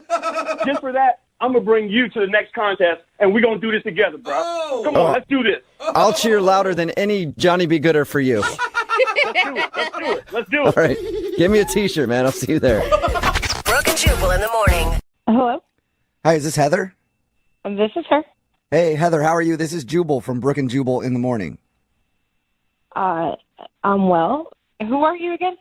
Jubal from Brooke and Jubal in the morning. It's a radio show. Okay. And what are you calling about? Well, I'm calling you today because one of our listeners actually sent us an email wanting to get a hold of you. Can you hold on for a second? I'm on the toilet. Sure. That is maybe the most honest response Yeah. you've ever gotten to that information. Okay, then. Sorry for the bad timing. Done yet? Yeah, hold on. Okay, I'm good. So what's going on? Well, I just want to make sure everything's cool over there. Yeah, you good? Yeah, I'm good. I'm good. All right. One of our listeners sent us an email because you went on a date with them and now you won't call them back. So they thought maybe we could help figure out why. Oh. It's called the second date. That's where if you go out on a date with somebody and then end up blowing them off, they can email us to get you on the phone and see if we can figure out what happened. You know, since you won't talk to them. Is his name Travis? Yes. Yeah. It is Travis. Yeah. Travis just doesn't quit, does he? Kind of a kooky guy who's always on. That's how he described himself, at least. I mean, I didn't see it as that, but maybe he would describe himself that way. How would you see him then? Oh my goodness. He was just sort of obnoxious and pretentious and a little bit like controlling. I don't know. Pretentious pretty and terrible. Pretentious and controlling. I didn't get that from him. Well, you weren't the one on the date with him like I was. Yeah, not yet. True. Not yet. Not yet. I don't know. He sounded nice to me. We talked to him about your date, and he thought you guys had fun. Oh my gosh, is he like delusional? I mean, apparently he is, because honestly, when we asked him, like, well, why wouldn't she be calling you back? He was totally clueless. Well, did he tell you about his precious car, his Tesla that he just got? Oh, no. He's a Tesla guy. He didn't tell you about it? Like, that's all he talked about the whole night. Really? So is he just obsessed with his Tesla? Yes, he wouldn't stop talking about it, showing me all the features and how cool it is. And I'm like, okay, I get it. Like, you got a new car. You know, you're excited about it. I was going to give him the benefit of the doubt at first because, you know, if I get a new car, I'd probably be happy about it too. Yeah, and those are cool cars. Not a lot of people get to go in them. Right. So it was nice to get to ride in one, I guess. Yeah. But then we get to the restaurant, and he's still just concerned about his car. Like, I was picking out things I wanted to order because he was asking me, well, what are you going to get? What do you think about getting? And at first I wanted the margarita pizza. Mm-hmm. And he was like, no, you'll get stuff all over your hands, and it could get in my car. Why don't you get something where you can use a fork? Don't get finger food. You may ruin the Tesla. Yeah. Yeah. Like, I don't know how I'm going to get food from the restaurant into your car. It's not like we're eating in your car, but... That would make me want to order the margarita pizza then. I'd be like, oh, really? Right? Well, I'm going to order it. Yeah, I almost did. Because then every suggestion I made after that, he kept, like, vetoing it. He didn't want me to get the lobster linguine because he was like, oh, that's really greasy. Is where you're going to grease up the seats in his Tesla because you get some sort of greasy food? Well, not just that, but he thought that the smell of the lobster would somehow get into the leather seats of his car, and that his car would smell like lobster. Does he think you're going to take a bath in lobster instead of just eating? I don't know, I guess. Oh, my God. And why is this guy even dating? It sounds like he's in love with his car. No one will ever match it. Right? He didn't even want garlic bread. Like, he sent the garlic bread back because it was too buttery. Oh, man. So basically, this dude should not be doing anything because it could possibly maybe ruin his Tesla. Yeah, it was really weird and really controlling too. I'm like, you can't just tell me what I can eat and what I can't eat. Like, I was really put off, and I was like, I just want the date to be over at this point. Would the date have gone better if he let you order whatever you want and then called you an Uber so you didn't stink up his seats? Oh, that would have been terrible too. Look at you finding a solution to make everybody happy, Jubal. All right, date's done. I'll meet you somewhere else. Just you got to get in an Uber. Can't drive my car anymore because you ordered the lobster. All right, garlic breath. It was literally the worst date ever. Wow. Ever? Wow. Ever. How is that possible? Who's that? Well, Heather, that's Travis. He's actually on the other line listening and apparently couldn't wait to talk to you. Oh, my God. He heard the whole thing? Yeah, I heard everything. Well, I guess now you know why I haven't called you back. Heather, I'll have you know that the Tesla, it's the most technologically advanced car that's even being made. Like, oh my God! People wait for years to get their Tesla. Like, they pre-order them. Yeah, but like, why? Yeah, I get that, but like, why do you have to control what I eat because you're that concerned? I mean, it's not just that I was controlling what you eat. I was controlling what I eat too. And like any of the food that doesn't make it better. Greasy things, greasy chocolate, no coffee, nothing that can make some kind of stain does not get to go in my Tesla. Oh my God! Right. So you don't bring the food into the car, but you could eat it in a restaurant. You got to really wash up good, you know. Travis, are you listening to what she's saying? I mean, at first you went from like the guy who can't stop bragging about his car, and then you went to the guy who's like weirdly controlling about his vehicle. honestly, you sound like someone that doesn't own a $120,000 car. You're very right. When you have a Toyota Corolla, you're not complaining about people eating it. But, when you have a beautiful Tesla like I do, it's a different story. You're crazy. You made me wash my hands twice to make sure that I was clean enough to enter your car. Listen, I picked you up. I paid for everything. I tipped pretty generously. And I think, using a couple wet naps before and after dinner, that's not a big ask. So wait, you're saying that she owes you the hand washing because you paid for everything? Did I mention my car cost $120,000? What? No, I don't think you said that, Travis. That's like a beach cottage. Yeah. I guess. I guess that would be like a beach cottage somewhere, or a mansion in Detroit. I don't know. That's a lot of money, though. I agree, but it's a lot of money. Yeah. But I don't think you're gonna have a lot of people that want to ride in your car if they can't do anything. It's simple. You just, you clean up. You don't make sure nothing smells. Make sure you didn't eat anything that smells. Travis, you wash your hands. It's a very expensive car. Yeah, we got that, dude. Not only are you not going to want to have people ride it, you're not going to have anyone that wants to date you because that's all you talk about is how much money you paid for a damn car. It's not a matter of money. It's a matter of respect. Oh. And if you respected me or this beautiful machine, you wouldn't bring your filthy hands in there. That's all. Filthy hands? Travis, you made me eat a salad. With a fork, light dressing. There's no way I was getting anything filthy into your car. You're just being super paranoid and crazy. Well, vinaigrette is pretty tough to get out. That's all I'm saying. All right. Oh, my God. Well, Drop it. There's not one apology from Travis. Heather, would you like to go out with Travis again on a second date? No. No? Absolutely Okay, not. Are you sure? Because we'll pay for it. I'm positive. No, please. Don't waste your money. Sorry, Travis. No second date. Yeah. Listen, Heather, this is your loss. I liked you. I had them call you. I called the radio and had them get in touch with you because I really wanted to hear from you again. You know what? You blew it because you could have had a chance to ride my car anytime you want. Whoa. The ship has sailed on that. You know what? I think I'm going to be just fine. I'm going to ride your Tesla. I think that's all cleared up. And thank you guys for actually having me on the radio so that he knows now why I'm not going to call him back and he could stop trying. Okay, well, stay strong. Don't have any regrets. Hey, maybe I'll see you at the bus stop, loser. Hello, this is Tag. Hey, Tag, how are you? Good. How are you? Who is this? This is Jubal. I host a morning radio show called Brooke and Jubal in the morning. What is this regarding? I don't have a lot of time. I'll make this quick. It's regarding a date you recently went on. What? How'd you get my number? Well, I got it from the girl that you went on a date with. She actually emailed us and asked if we could get a hold of you because you're not calling her back. You serious? Yes, I am. Her name is Cece. No. I'm not going out with her ever again. Oh, okay. That was quick. Yeah. I guess we got our answer. What's the problem with Cece? Can you tell us? So wait a second. Are you guys working with the matchmaking service, and that's how this is happening? No. Although I would like to be because it sounds like a lucrative business. Cece actually emailed our radio show and asked us if we'd get you on the phone to find out why. She's confused and would love to see you again, but unfortunately, you're not calling her back. Okay. She told us that you guys went out to dinner and there was an awkward moment where she asked how much money you made. Wait, she actually told you about that? Yeah, she did. She thinks that's the reason you're not calling her. I think it's probably the reason, too. That's embarrassing. Well, that was completely out of line of her. I mean, it's a first date, you know? I couldn't believe that she did it, and you know, she apologized to me, but really it just didn't help. I could tell that she was still thinking about it, and it was on her mind. So, Tag, how much money do you make, Tag? I'm just curious if you could tell me.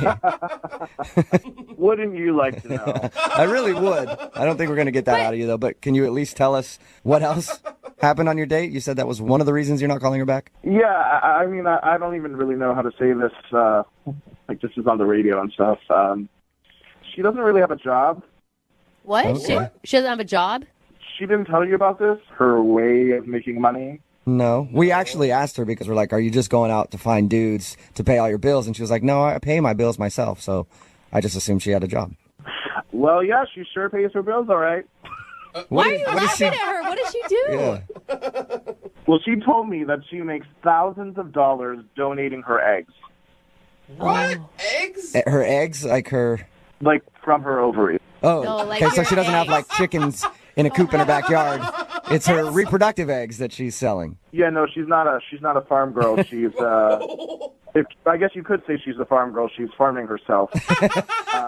So that's how she's making her money? Oh. Yeah, I mean, it was kind of weird. Like, she starts bragging about how good her genes are, and No, for real though, you have to go through some like stringent tests in order to be able to donate your eggs. It's like no joke. They want to make sure you are grade A. yeah, she told me all about it. And it's like really painful, I've heard. I heard you can make a lot of money doing it. Yeah, apparently you can make a lot of money because she said she pays her rent with it and travels. She's even done it in other countries, which, you know. So well, that'd be scary. Like, I'm go down to Mexico in a back alley and some guy's just harvesting your eggs. I wouldn't trust that. Why does that turn you off? What about that is gross to you? You're asking why that's a turn off. Yeah, I don't know. Like, guys donate sperm. She's helping people have babies. Yeah, well, I don't like the thought of her having, you know, hundreds of little kids running around all over the world. And she doesn't have, like, a real job, you know? So, like, I'm going to be out there working, and she's, I don't know, sitting in a lab somewhere getting her ovaries scraped. Hey, what do you do for a living? I work in real estate. Okay, you work in real estate. You might be able to retire off of her egg money. You're flipping houses, she's flipping eggs. Hey, Tag, I also need to be honest with you and tell you that she's actually on the line listening to this conversation and wants to talk to you. What? Yeah. Yeah. Get the out. You're kidding. I don't have a real job, Tag. Selling your eggs is a real job. I make money doing that. I make a lot of money doing that, okay? And I work all over the world in different countries helping women. Yeah, I mean, you work all over the world. You should probably put that word work in quotes because I'm not really sure if that's work in. Yeah, it is work. It is legitimate work. I have to take care of myself, and I have to make sure that I'm in good condition. You have to just let your body do its natural function. I mean, I don't really know how you call that working. You're just No, you taking have your to be eggs healthy. out. You need to have top quality eggs to give to other women. I mean, it's actual work. Oh, yeah, right. Oh, so just because I don't sit around in an office all day with a secretary, that's not work? I don't know what you want me to say. Like, I have a job. I make a lot of money, and I'm there working. I have a job, too, and I also make a lot of money working. Well, I mean, how long can you keep that up for? It's not a real career. You can't do it forever. Eventually, your body is going to go, nope, no more. You know what? Quit putting this down and trying to judge me. Maybe I can't put this on my resume, but I'm a humanitarian. I'm helping people. I think you could put it on the resume. I'm sure you could put that on the resume, Cece. I mean, I just find it kind of hilarious that she thinks that this is humanitarian work. Cece, did he come off this condescending to you when you guys were out on a date and you just somehow missed it? You know what, Brooke? I had no idea that he was so against helping women and helping women to have children and so against the miracle of life. What is this? Why am I suddenly like the bad guy here? You know, like, I'm not against women. I just want a woman who has an actual job. Tag, it is an actual job. And if you don't believe me, why don't you come with me to one of my appointments and see my eggs up close and in person? Oh, there you go. Hey, how about that? That sounds Tag? like a sexy second date to me. Tag, would you like to go out on a second date with Cece? We will pay for it. I can't believe we're even asking that question. You want to see your eggs, bro? Hey, come check out my ovaries, baby. Yeah, I totally let him do it. Obviously, he disrespects what I do for a living, disrespects women. Come on, come see. Oh, my God. Cece, obviously, like, you were drooling over how much money I made, and if I really wanted to, I could have seen your ovaries in another way. Whatever. Kiss my eggs, Tag. Kiss my eggs. That's awesome. That's a first and a second date update. Brooke and Jubal in the morning. For all that. Obviously, he disrespects what I do for a living, disrespects women. Come on, come see. Oh, my God. Cece, obviously, like, you were drooling over how much money I made, and if I really wanted to, I could have seen your ovaries in another way. Whatever. Kiss my eggs, Tag. Kiss my eggs. That's awesome. That's a first and a second date update. Hello? Hi, can I speak to Maya, please? Is this? Hey, Maya, how are you? This is Jubal from Brooke and Jubal in the morning. It's a morning radio program. It's a radio show? Yes. How are you? Good. What can I do for you, radio show? Well, I'm calling you because a listener of ours recently emailed us about you, and he wanted us to get a hold of you because he thinks that you're brushing him off after you guys went on a date. Oh my God. I think I know what this is about. Do you? Really? I mean, I hope not, but Who would that be? What's his name? Oscar. Bingo. Oscar emailed us about you, and he said that he really enjoyed going on your date, and he's been trying to get you to go out with him ever since, but you're always like, I'm busy or whatever. Well, yeah. Okay. Do you not want to go out with him again? Correct. Yeah. I mean, I don't know. I can't believe he thought it would be wise to contact the radio station about this, but Well, he said that he just likes you a lot. It's a thing we do on our show all the time called Second Date Update. So let me ask you, was it weird actually meeting a guy off of Xbox Live? I hadn't met anybody through Xbox Live before, so I mean, like, I feel like it's just as weird as anything else, but you know, it was a public place. You know, that wasn't that wasn't the problem. What was the problem? So he's dropping me off at the end of the night. We're, you know, in my parking lot of my building and, like, just chatting and, like, honestly, like, I'm feeling it and I'm kind of waiting for him to go in for a kiss. Right. Oh, okay. Instead of that, he goes, "Can I show you something right now?" That's something that could go one of two ways on a first date, either good or very, very bad. Exactly. What was it? He starts to take off his shirt. What? Dang, bro. I mean, I couldn't make it up if I tried. Like, he starts to take off his shirt, and I'm like, whoa, whoa, whoa, whoa, whoa, whoa, whoa. Not that kind of girl. Like, what are you doing? And he's like, no, it's cool. Like, just trust, like, I'm not being creepy. Like, just trust me. And shows me on his arm this huge Iron Throne tattoo from Game of Thrones. Wow. Okay, so like that iconic Game of Thrones chair like thing. The Iron Throne. Okay. Okay. Cool. Like, whatever. Why couldn't he just roll up his sleeve to show you an arm tattoo? Why did he have to get half naked? Well, just you wait. Because that was just the tip of the iceberg. Then he shows me on his pec Gollum from Lord of the Rings face. My precious. Okay. Okay. So you turned like off the by that? ugliest character of all time. Yeah. Do you not think that's weird? Like a Gollum tattoo on someone's chest? I don't know. For most people, I would think it was weird, but we talked to him, and the way he was talking about being into Dungeons and Dragons and stuff, I could see him having a tattoo like that. Have you seen Gollum? Yeah, I have. It's one of the ugliest faces. Okay. You're just saying maybe you couldn't want to make, eye contact with... Think about missionary with that. That's exactly where I was going. I mean, come on. And then that's not even it. We're not even done there. Oh, no. Then he goes, oh, but wait, you haven't even seen the, what did he say, pièce de résistance. Oh, what is that one? That is his entire back, which is the entire cast of Harry Potter. Shut up. Harry Potter back guy? Yes, you may be familiar with the children's novel series Harry Potter. I'm a little familiar. Yeah, I've heard a thing or two about it. Yeah, all over my date's back. So yeah, I haven't called him back. I've been polite to him. I haven't completely blown him off, but like, I can't see getting frisky with Harry and the crew. But you gotta understand, I mean, from his point of view, you're a girl who's like a 12th level elf. Like, he probably thought that you would be into all of those. I'm also a woman with Okay. All right, so you just couldn't get down with all of the tattoos that he had, the Harry Potter tattoo, the Game of Thrones tattoo, and the Lord of the Rings tattoo. and busting them out on the first date in the car. Hey, Maya, thank you for being honest. I appreciate it. Now I feel like I have to be honest with you about something. Okay. Oscar is actually on the line listening and wants to talk to you. No! Are you kidding me? Sorry. No, I'm not. Oh my God! I had no idea that was going to freak you out. I'm sorry. I didn't mean to make fun of you on the radio. Well, in hindsight, I could see how taking my shirt off in the car could have been weird. In hindsight. Well, and it's not only that. I mean, it's like all the tattoos, like Gollum on your pec. Like, that's a lot. That's a lot. Well, I mean, they're not all... on first date.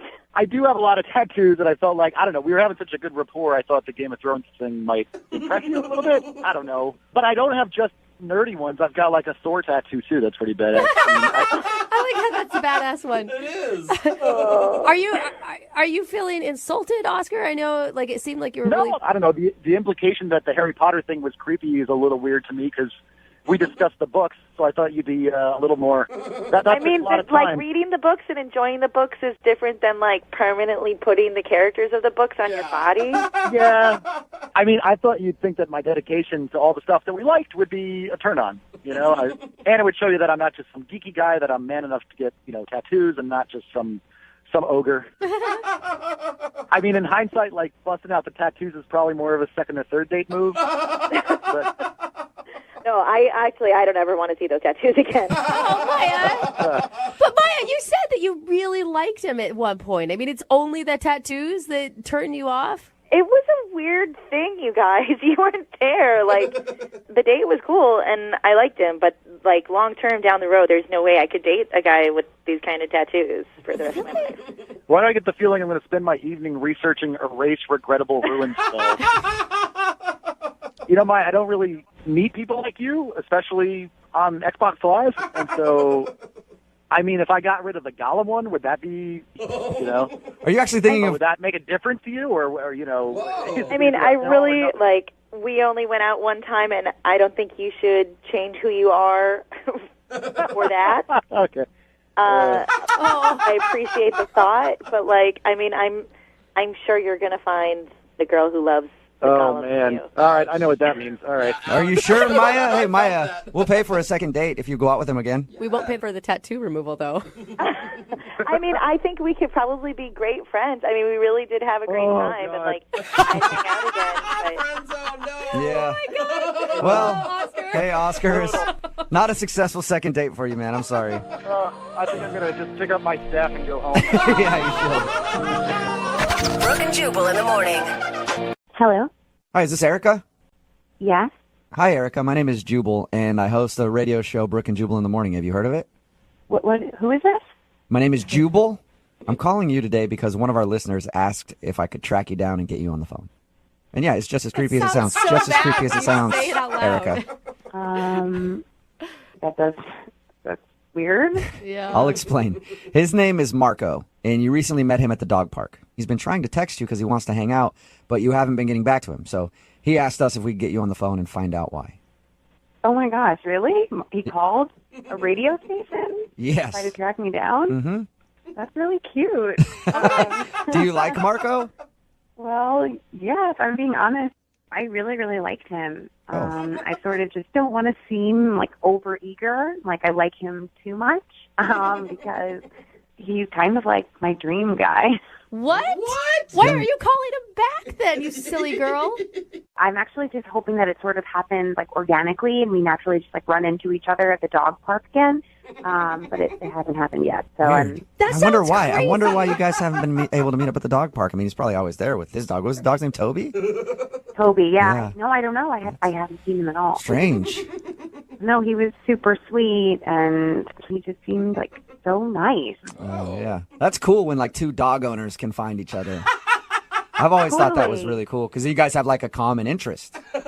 Oh my gosh, I know. I'm obsessed with dogs. I love them, and it always just like touches me when a guy really like is sweet to animals. I think that just says a lot about them, and like he really seemed to love Toby. So that was. Is that like the number one thing that you like about him? Is his responsibility and? Honestly, the number one thing that I really liked was just that he seemed so honest, and I've dated so many guys before that have turned out to be total liars and bags, and I just feel like you can't trust a lot of guys these days, and he just seems so trustworthy and just so sweet. But like I said, I do not want to be the overeager, like the eager beaver. I don't want to drive him away with like being like a little schoolgirl weirdo. All right. And you don't want him to know that you feel that way about him just yet. No. We need to like ease into that and get to know each other. And well, you're going to have to ease into it a little faster because he's actually on the other line listening to this conversation and would like to talk to you. What? Yeah. No, guys. Marco? Hey. Hey, Erica. Oh my god. I'm so embarrassed. No, don't be embarrassed. That's No, like I the probably sweetest sound thing I've like like a little- ever heard before. Oh my god. You probably think I am totally psycho. No, not at all. Not at all. I thought it was like the nicest thing anyone's ever said about me. Oh my god, I can't believe this is happening. Well, it's good to hear you again. It's good to hear you. I'm sorry I didn't text. I know I should have responded. I just didn't want to like push it or whatever, but I've been wanting to respond. No, it's okay. Don't worry about it. I totally get it. I mean, I'm sorry I kept texting you. I just really wanted to see you again. I thought we had like I had a really great time. I was hoping you had a Oh really my god, great no, time, I like it you was did. so much fun. I did too. I've actually been at the dog park like hoping that I'd run into you. Yeah, I was hoping to bump into you too, but I don't. I guess maybe we just weren't there at the same time. Yeah, okay. Well, why don't we get together? Like, I don't know, today. Bring Toby and I'll bring Butters and we can head over there. What? Do What do you it, think, Marco. Marco? Like, you guys both obviously like each other a lot. Why is it taking you so long to say yes? Marco? Is today a bad day? I could do tomorrow. Tomorrow's good for me too. No, today's kind of it's not just kind of the whole week has kind of been a little bad. No. Marco, you have to tell her. Tell me what? So Toby's not really with us anymore. Oh my god. What? Are you serious? What does that mean? I don't really want to talk like specifics about it, but there was an accident. Oh, come on, Marco. Marco, do what are you doing, man? Oh my gosh, what happened? You're Marco. gonna make her cry. Come on. All right. Okay, God, just give me a minute. Let me talk to her for a second. Oh my god. Wait, what's going on? Is he okay? Are you okay? Yeah, no, I'm fine. Oh, yeah, Marco's perfectly fine, Erica. Why are they laughing, Marco? I don't get it. Look, okay, I'm fine. There was an accident. Oh my Stop it. God. Marco, come on, man. I was Oh my gosh, like a car? I was joking earlier when I said you could do that, Marco. Marco, just tell her why you did it. She may understand. What is going on? I'm really confused right now. I can't believe you actually tried that, Marco. All right, all right. If you don't tell her, I'm going to tell her right now, Marco. You want to do it. You don't want him to do it. Can you let me talk for a minute? Okay. I can do this. So, Erica, this is going to sound like really bad, but just hear me out on it, okay? Okay. So, I wasn't fully 100% honest about everything with you, Erica. Okay, Toby's not really my dog. What? I've seen you every day. You saw how close I live. I see you there all the time, and I just every time I see you, I've always wanted to come up and talk to you, but I never wanted to seem like that weirdo who goes to the dog park without a dog. So I asked a friend of mine if I could borrow his dog for the day. I know, even saying it it sounds really weird, but I promise my heart was in the right place. I wanted to talk to you, and I'm not really good with openers, I guess. I thought this could be a good icebreaker. Wait, okay. So you lied to me? Lied is a strong word. Yeah, no, I really wanted to meet you, and I thought this might be the easiest way. I'm really sorry if this bothers you a lot, but I wanted to talk to you, and I didn't really have the guts to just, you're beautiful. I don't know, just seeing the way you interacted with Butters, I was this chick seems awesome. I really wanted to talk to you, and I didn't have the guts to do it. Erica, that's so cute. You got to give him a second chance. Remember, he did try to tell you the dog died. I know, but still, I panicked about that. Yeah, you did. Just a little bit. I didn't know what else to say. He's kind of an idiot, but he's an adorable one. Yeah, give him another shot. Okay, I'm just trying to get this straight. So you just borrowed Toby. Is that even his name? No, yeah, his name's really Toby. Okay, so that's Everything else was true except the part that he was mine. Okay, so you just borrowed Toby to meet me because you kept seeing me? Well, that's actually, like, really sweet. That's a lot of trouble to just meet me. Yeah, see? Yeah. Well, I mean, it was worth it. I mean, after the night we spent together, like, hanging out and just talking, like, I wish it had been, like, under 100% truthful situation, but, like... Hey, Erica, think about it this way. At least he borrowed the dog from a friend and didn't steal somebody else's man. dog You to are- meet you.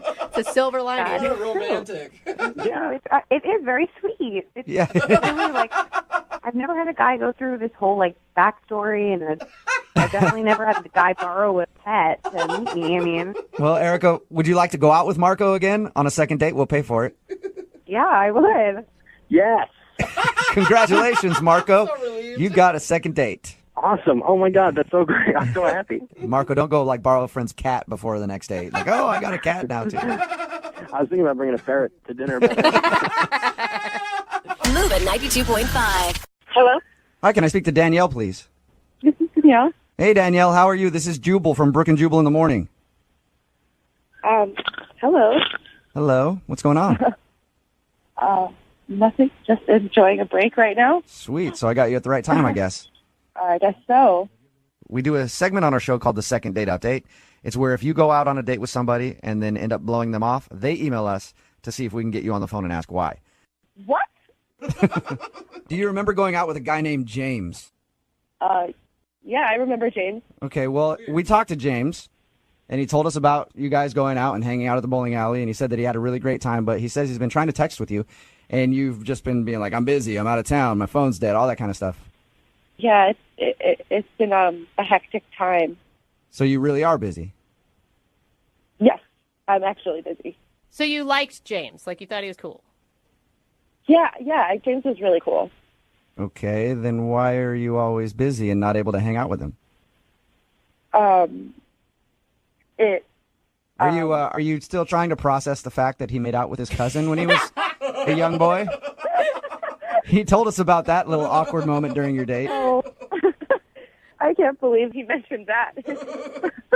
I couldn't believe he told me that. You still liked him after you found out he kissed his cousin. It was a little awkward when he brought it up, and he seemed really nervous too. But it was all really endearing. He's a kid. Yeah, it wasn't like he was saying he was 25 years old. Yeah, he wasn't like his cousin. He went out with his cousin before he went out with me. Right, Yeah, right. oh, dude, I just had coffee with my cousin in a huge makeout sesh. I'm so excited to bowl with you right now. So I don't get it, though, because I'm sorry. Every guy I've ever met, I'm a pretty busy person, but if I like them, you make time for them. Yeah. Totally. I just had a situation. Something happened, and I just couldn't see him. I needed some time. You needed some time, or you got like another relationship going on or something? No. Nothing like that? No, nothing like that. Okay, but there's something going on in your life where you can't make time to go out with him. Right. I had a bit of a situation, and I just need some time before I can see him again. Okay, it sounds really shady. I'm just going to be honest. Is it shady?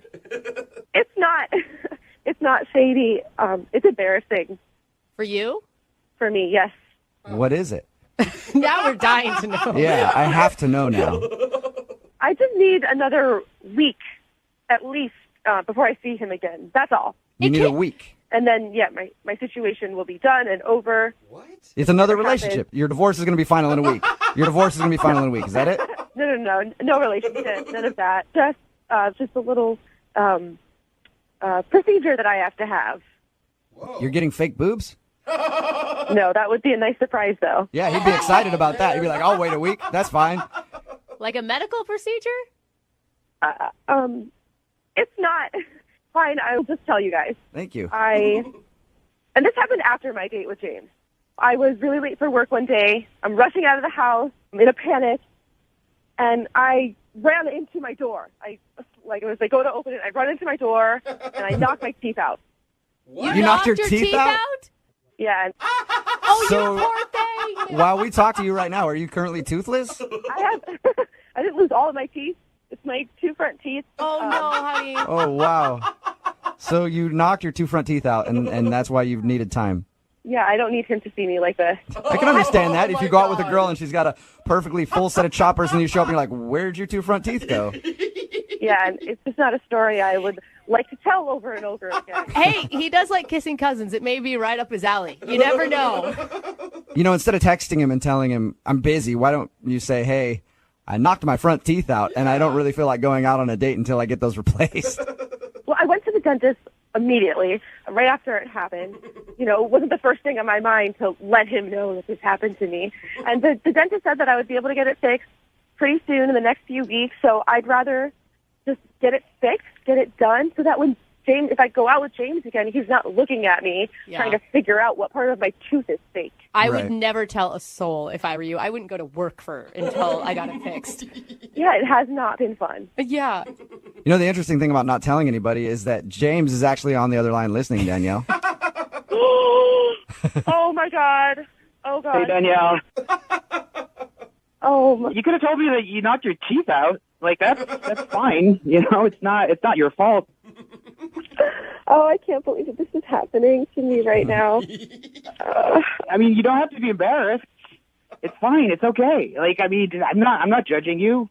It's not fine. My 2 front teeth are missing. I don't need anybody looking at that.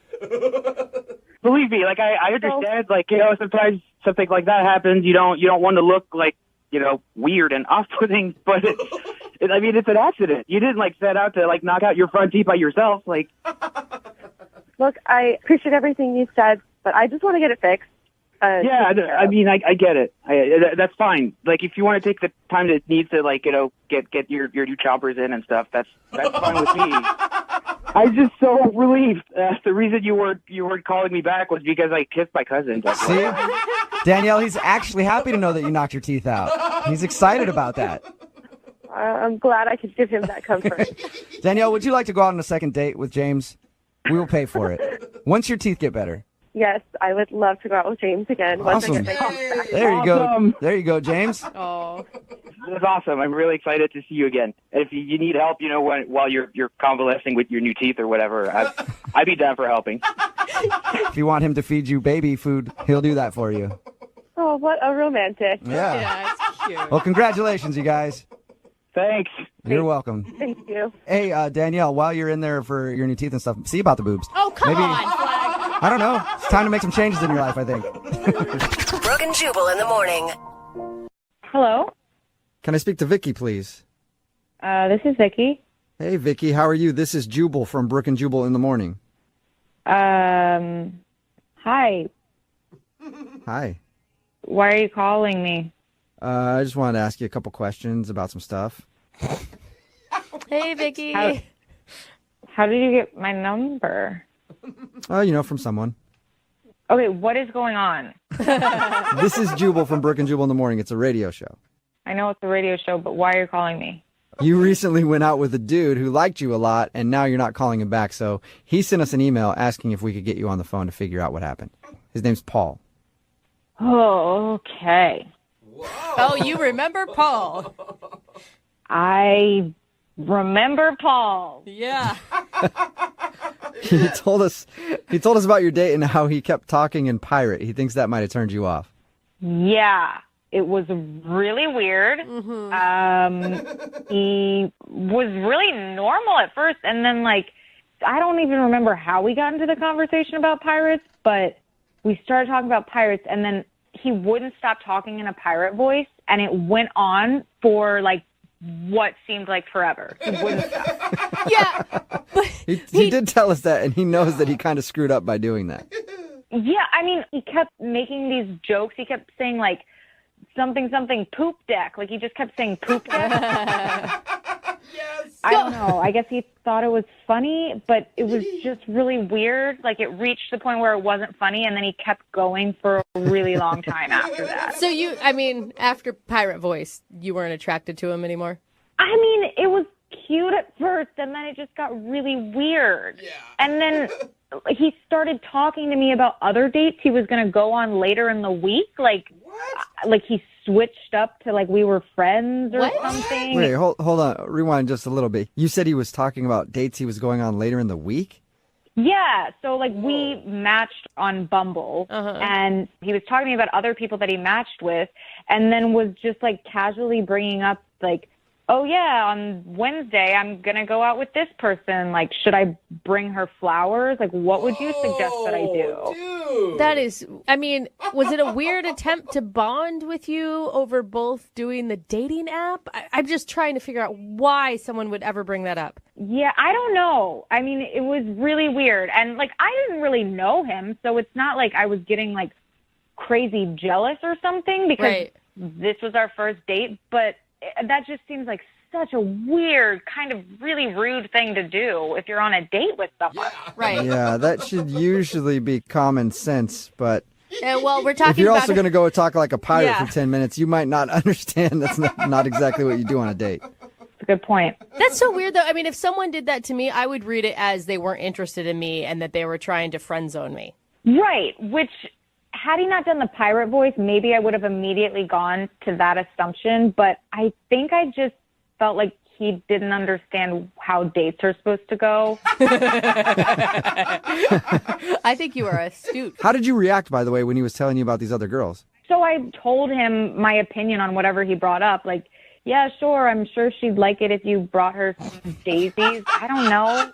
You gave him solid dating advice. Yeah. I guess, sure. Yeah. I mean, now I'm like, I probably should have just told him off. Well, you know, you can tell him off because he's on the other line listening and wants to talk to you. He's what? He's listening to this conversation and wants to talk to you. Hey, Vicky. Oh, my God. What? Why? What is wrong with you? Why would you do this? I just wanted to see what's up and thought that this would be a funny way to get your attention. Funny way? Did you think that talking about other girls on our date was going to get my attention? Well, we've only been on one date, so why is it a problem if I brought up other girls? What? No, Paul, no. It's still a date. Why would you? No matter what, it doesn't matter how long, you're still going on a date with somebody. You don't bring up other dates usually. I don't know. It kind of sounds like she's a little bit jealous. What are you talking about, Paul? Are you lost your mind? Dude. It's not like we're exclusive or anything. I'm allowed to see other people, and you should be okay with that. Yeah, Paul, that's fine. That's what dating is. But I feel like it's kind of an unsaid rule that you don't ask the other people you're dating about advice for other dates. Right? It's just a question. You don't need to be, like, scared of a question. I'm not scared of a question. I don't freaking care if you're dating other people. That's fine, but I don't want to give you advice about it. Like, that just makes me feel like I'm completely not important. I don't know. You know, your tone and everything, you sound a little bit jealous. Paul, I'm not jealous. I just think it's friggin' insane that you would bring up other girls while you're on a date with me. Like, why are you asking me for dating advice? Don't you have friends to help you with that? Like, what? Who would be a better person to ask for dating advice than the person I'm currently on a date with? That's in a weird way, Paul. That's a good point, but no, you're not supposed to do that. No, you're not supposed to do that. Why else would you care? Oh, my God. I don't care, Paul. I just don't want to go on any more dates with you because this is not how I want to date somebody. I don't want to give you advice on other people. Well, maybe if you continued dating me, you'd be the only person I went on dates with, and that'd be pretty cool. Oh, work your way up. Really, out of all the girls, I like you the best. Wow, I am so flattered. Thank you. I feel really special. You're welcome. Oh, my God. Honestly, Paul, just go have fun with the billion other dates you have this week. I really don't care. It's not a billion. It's 3. Well, still don't get it. Hey, Vicky, would you like to be date number 4 this week and go out with Paul one more time? We'll pay for it. No, 1,000% no. I'll go on a date with myself. Yeah, it's really shocking. Come on, Vicky. We had so much fun. Did we? For maybe the first 3 minutes. And not even to mention the freaking talking like a pirate for 10 minutes like you were frozen there. I was stuck. I couldn't help myself. He was stuck. He was stuck in pirate, Vicky. Come on, one more date. You don't blame him. No. Are you sure you won't go out with me? Yes. No, Paul, I'm not going to go out with you, matey, because you're weird. Come on. Brooke and Jubal in the morning. Hello, Hi, can I speak to Katrina? this is Katrina. Hey, Katrina, how are you? This is Jubal from Brooke and Jubal in the morning. Brooke and Jubal. I've never heard of that. That's okay. There's a lot of people who haven't. I'm calling you today because one of your friends listens to our show, and he actually emailed us about you. One of my friends emailed you. Well, it's more of a guy that you went on a date with. What? Yeah, it's a guy that you went out on a date with. He emailed us about you and wanted to see if we could get you on the phone. When was the date? Well, I'm going to guess that you probably remember it because it might be the only date you've ever been on where you've been blown out of a building. Oh, my God. We are all impressed that you survived that. Yeah, you and me both. Mike, who took you on that date, emailed us to see if we could figure out why you're not calling him back. You're kidding. No, he's really curious. Mike has a lot of surprises, doesn't he, Katrina? Yeah, to say the least. He's got them blowing out of his everywhere. So is the reason you're not calling him back because the date was scary? Because it sounded horrifying to me.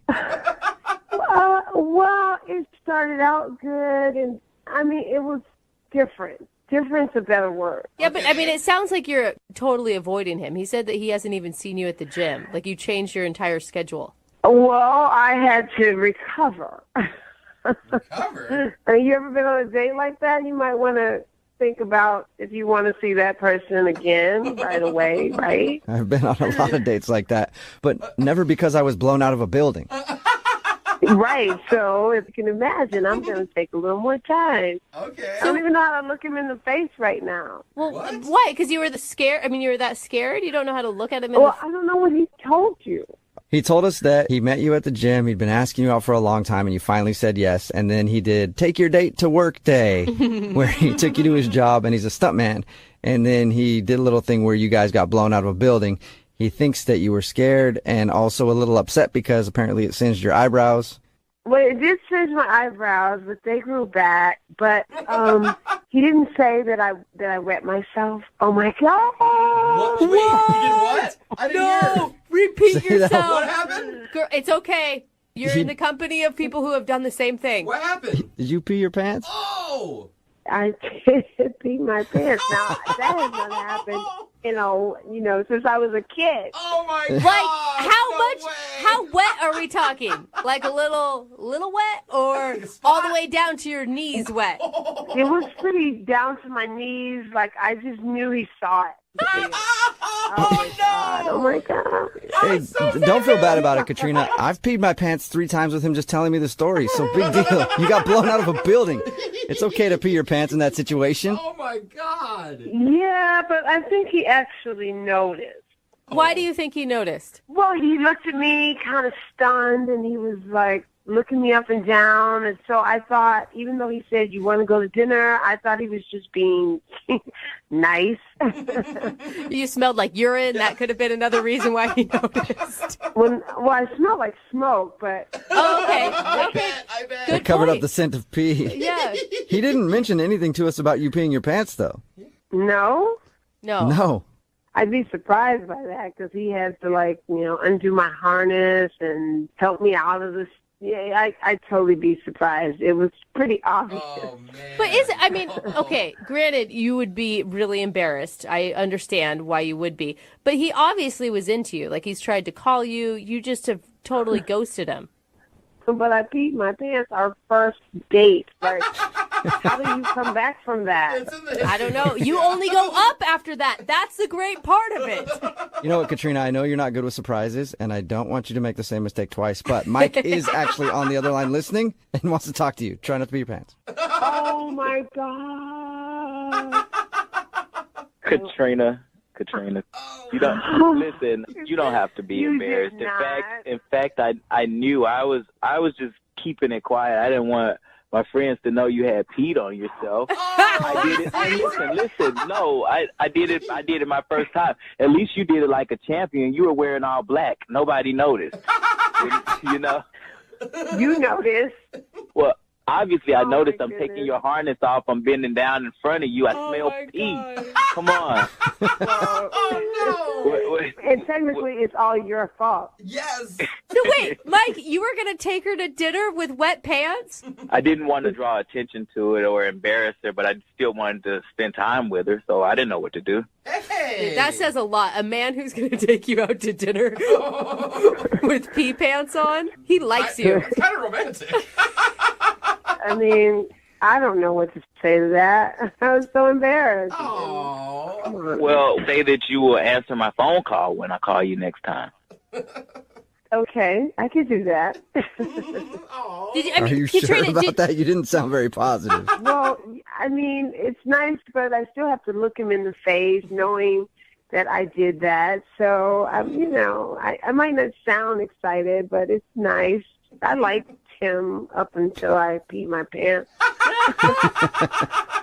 Katrina, I peed my pants before, and I'll even go even further to say I even shit my pants once before. Oh, that's too far. During a stunt. Does that make you feel better? TMI. Wait, can I just I ask, admitted this. what stunt made you poop yourself? Listen, don't worry about what stunt it was. Just know, Katrina, that it has been much worse for me. And you shouldn't feel bad for what happened to you. It's totally normal, and I respect you for it. There you go. Mutual respect for peeing your pants. Katrina, would you go out with Mike again on another date? We will pay for it. Yeah, I mean, as long as I get to pick the date and we're not like jumping out of a car going 100 miles an hour, I will say yes to that. Okay, so that's an official yes. Yes. Oh my gosh, you guys are actually really cute. That's awesome. Yes. Oh man, but now there's pressure. I got to figure out what to come up with for the next date. I mean, once you already make a girl pee her pants, what else can you do? Brooke and Jubal in the morning. Hello? Hi, may I speak to Jill, please? Yeah, this is Jill. Can I ask who's calling? Yes, you can, Jill. This is Jubal from Brooke and Jubal in the morning. How are you? Hi, I'm good. How are you? Good. Are you familiar with who I am at all? Yeah. I'm just kind of curious why you're calling. So you've heard the radio show Brooke and Jubal in the morning before. I just want to make very clear because sometimes people really have no idea. Yeah. Yeah, no, I've heard it. Okay. I think it's clear in her giggle that Have she's you, heard it before. Well, what would you say if I told you that I'm calling to do a second date update with you? You're not serious right now, are you? Yes, I am completely serious. You went out with a dude named Ronald a little while ago, and now you're not calling him back. Oh. Yeah. There goes the giggle. Yeah. Suddenly you're not laughing. Yeah, no, I went out with Ronald. Yeah. Yeah, we know that. Yeah, I got your phone number and everything from him, and we talked to him a little bit about your date. He thinks that you're not calling him back because he puts ketchup on his sushi. Yeah, that was definitely a new experience. That's one way to put it. Yeah. Did you think that maybe he was too picky or unclassified or? No, I mean, I don't know if he told you this, but I actually did try it. What? You did? Oh. Yeah, I did. You're brave. Yeah. I wouldn't have done that. I would have punched him right in the face if he had offered me some sushi with ketchup on it. What did it taste like? It wasn't the worst thing in the world, but I don't think that I would do it again. Okay. So he didn't convert you over to putting ketchup on your sushi, I guess. No, he did not. So if you tried it, I'm guessing that that's not the reason you're calling him back. Yeah, no, that's not. So why are you giving him the cold shoulder then? To be honest with you guys, at the end of the date, our server came up and offered us coffee, and Don't tell me did he put ketchup in his coffee? That would have he been didn't, amazing. but that I think I would have probably just walked out at that point. No, I'm kidding. No, so I wanted coffee, so I said yes to the server, and I asked him, I was like, do you want some also? And he goes, no, I don't drink coffee. And You guys met at Starbucks, though, didn't you? Exactly. So I was like, okay, that's kind of weird. And I was like, we met at Starbucks. What do you mean you don't drink coffee? Yeah. And then he went on to tell me that he just goes to different coffee shops trying to meet girls. Whoa. And that took a completely different turn for me. Why would he tell you that? Why wouldn't he just say, I'm really a tea guy, and they have a great line of teas there? Yeah, I like lemonade. Good question. Yeah. I don't know. For me, honestly, it made me question, like, in my head, I was thinking, wow, you've met so organically. This is such a cute story, meeting at Starbucks. He paid for my drink. And then it's not that cute when you realize he could be doing this every day with a different girl. And, then I started thinking, I was like, I don't even remember him ordering a drink. Like, did he just, see me and decide to get in front of me just so he could pay for my drink and just so he can have an excuse to talk to me? Things didn't line up, and it was kind of starting to seem a little creepy, I want to say. Hey, I want to say something here. Oops. Jill, you might have forgotten, you say you listen to the second date updates, and Ronald is on the other line and wants to talk to you. Oh, Yeah, I forgot, huh? Yeah. Hi, Jill. I guess I'm a little surprised at your reaction to that. I mean, the thing is, I told you in confidence that I do this, but I don't go to coffee shops every day. It's not like, some kind of lifestyle or something, but, I just told you that in private, that I go to coffee shops every once in a while to meet people. Yeah, it just feels a little out there to me.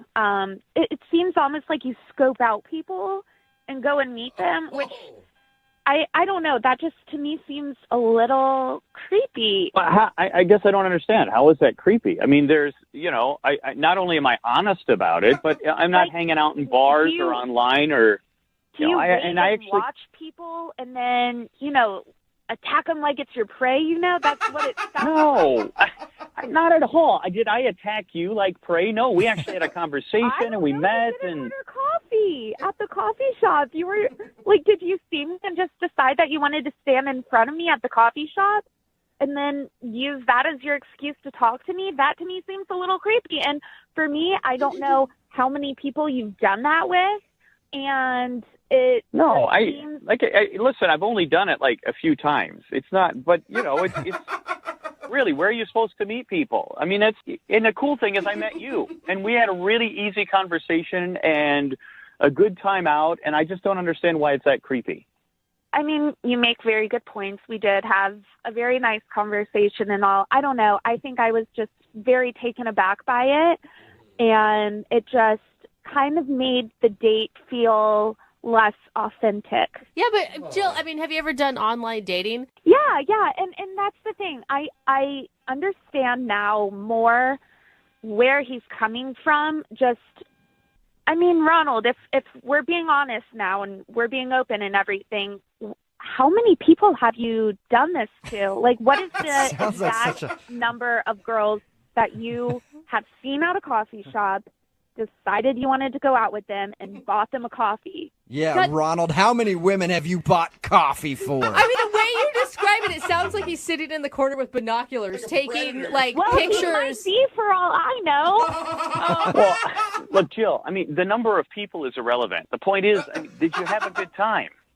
Yeah, I did. I had a good time, but you need to tell me how many people you've done this to. You need to be honest with me. But that's not the point. The point is, we met because I was sitting in that coffee shop waiting for you to walk in.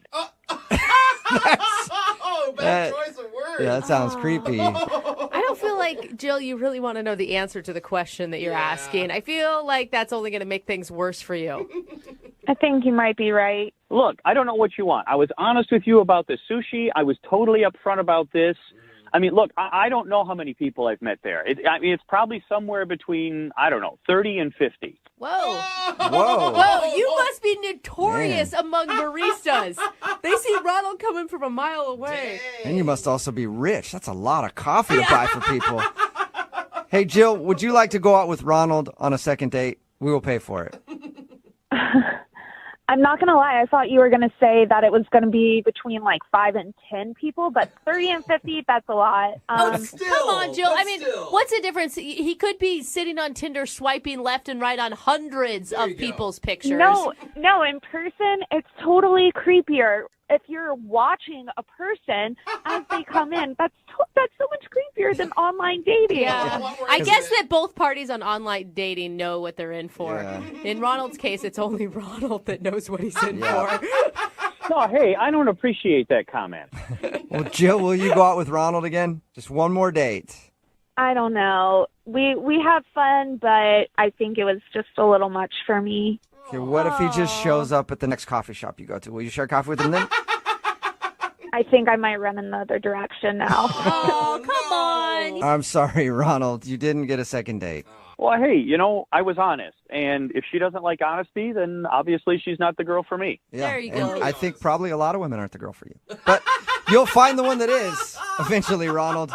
Brooke and Jubal in the morning. While we actually get an update on the update. And Katrina and Mike are on the phone with us right now. What's up, guys? Hi, how are you? Oh, hey. Look at you talking at the same time. You're so in sync. That's true. Are you guys still peeing on yourselves? Or That was just Katrina. Oh, yeah. Katrina, you still peeing on yourself? How are things going? No, I am not. Okay. So things are going good with you? Or, our producer reached out to see if we can get an update. Well, things were going great. We were dating for like a few weeks, and then something really big happened. And Mike, you want to tell him, or you want me to do it? No. Yeah, something awesome happened. I got a great offer for a job to move to Hollywood. What? All right, stuntman. Yes. Like, I'm a full-time double for my actor, and my girl got to move down with me. Wait, hold up. Slow it down, Mike. You're just dropping the bomb on us that after dating a couple weeks, Katrina, you moved down with him? I did, yeah. Yeah, I dropped the bomb on her. I told her I wanted her to come with me. Oh, wow. So you guys have moved to Hollywood now. Yeah, living together. Shut up. What made you make that decision, Katrina?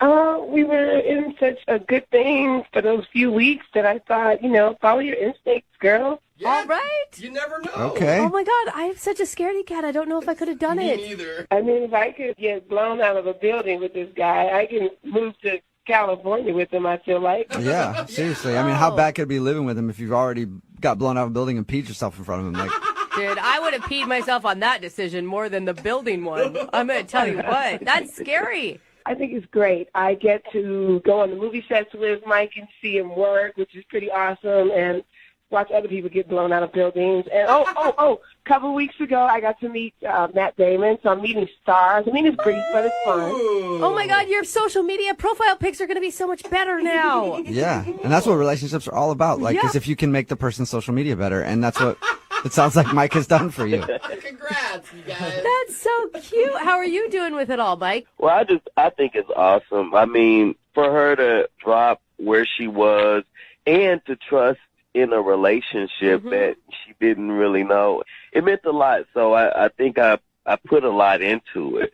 I didn't just want her to move out here. I tried to make sure she had a job. Even Katrina, tell him, I mean, you've been even going on set as an extra, and it's been really cool. And who knows? You never know. This might be wedding bells ringing. And Wow.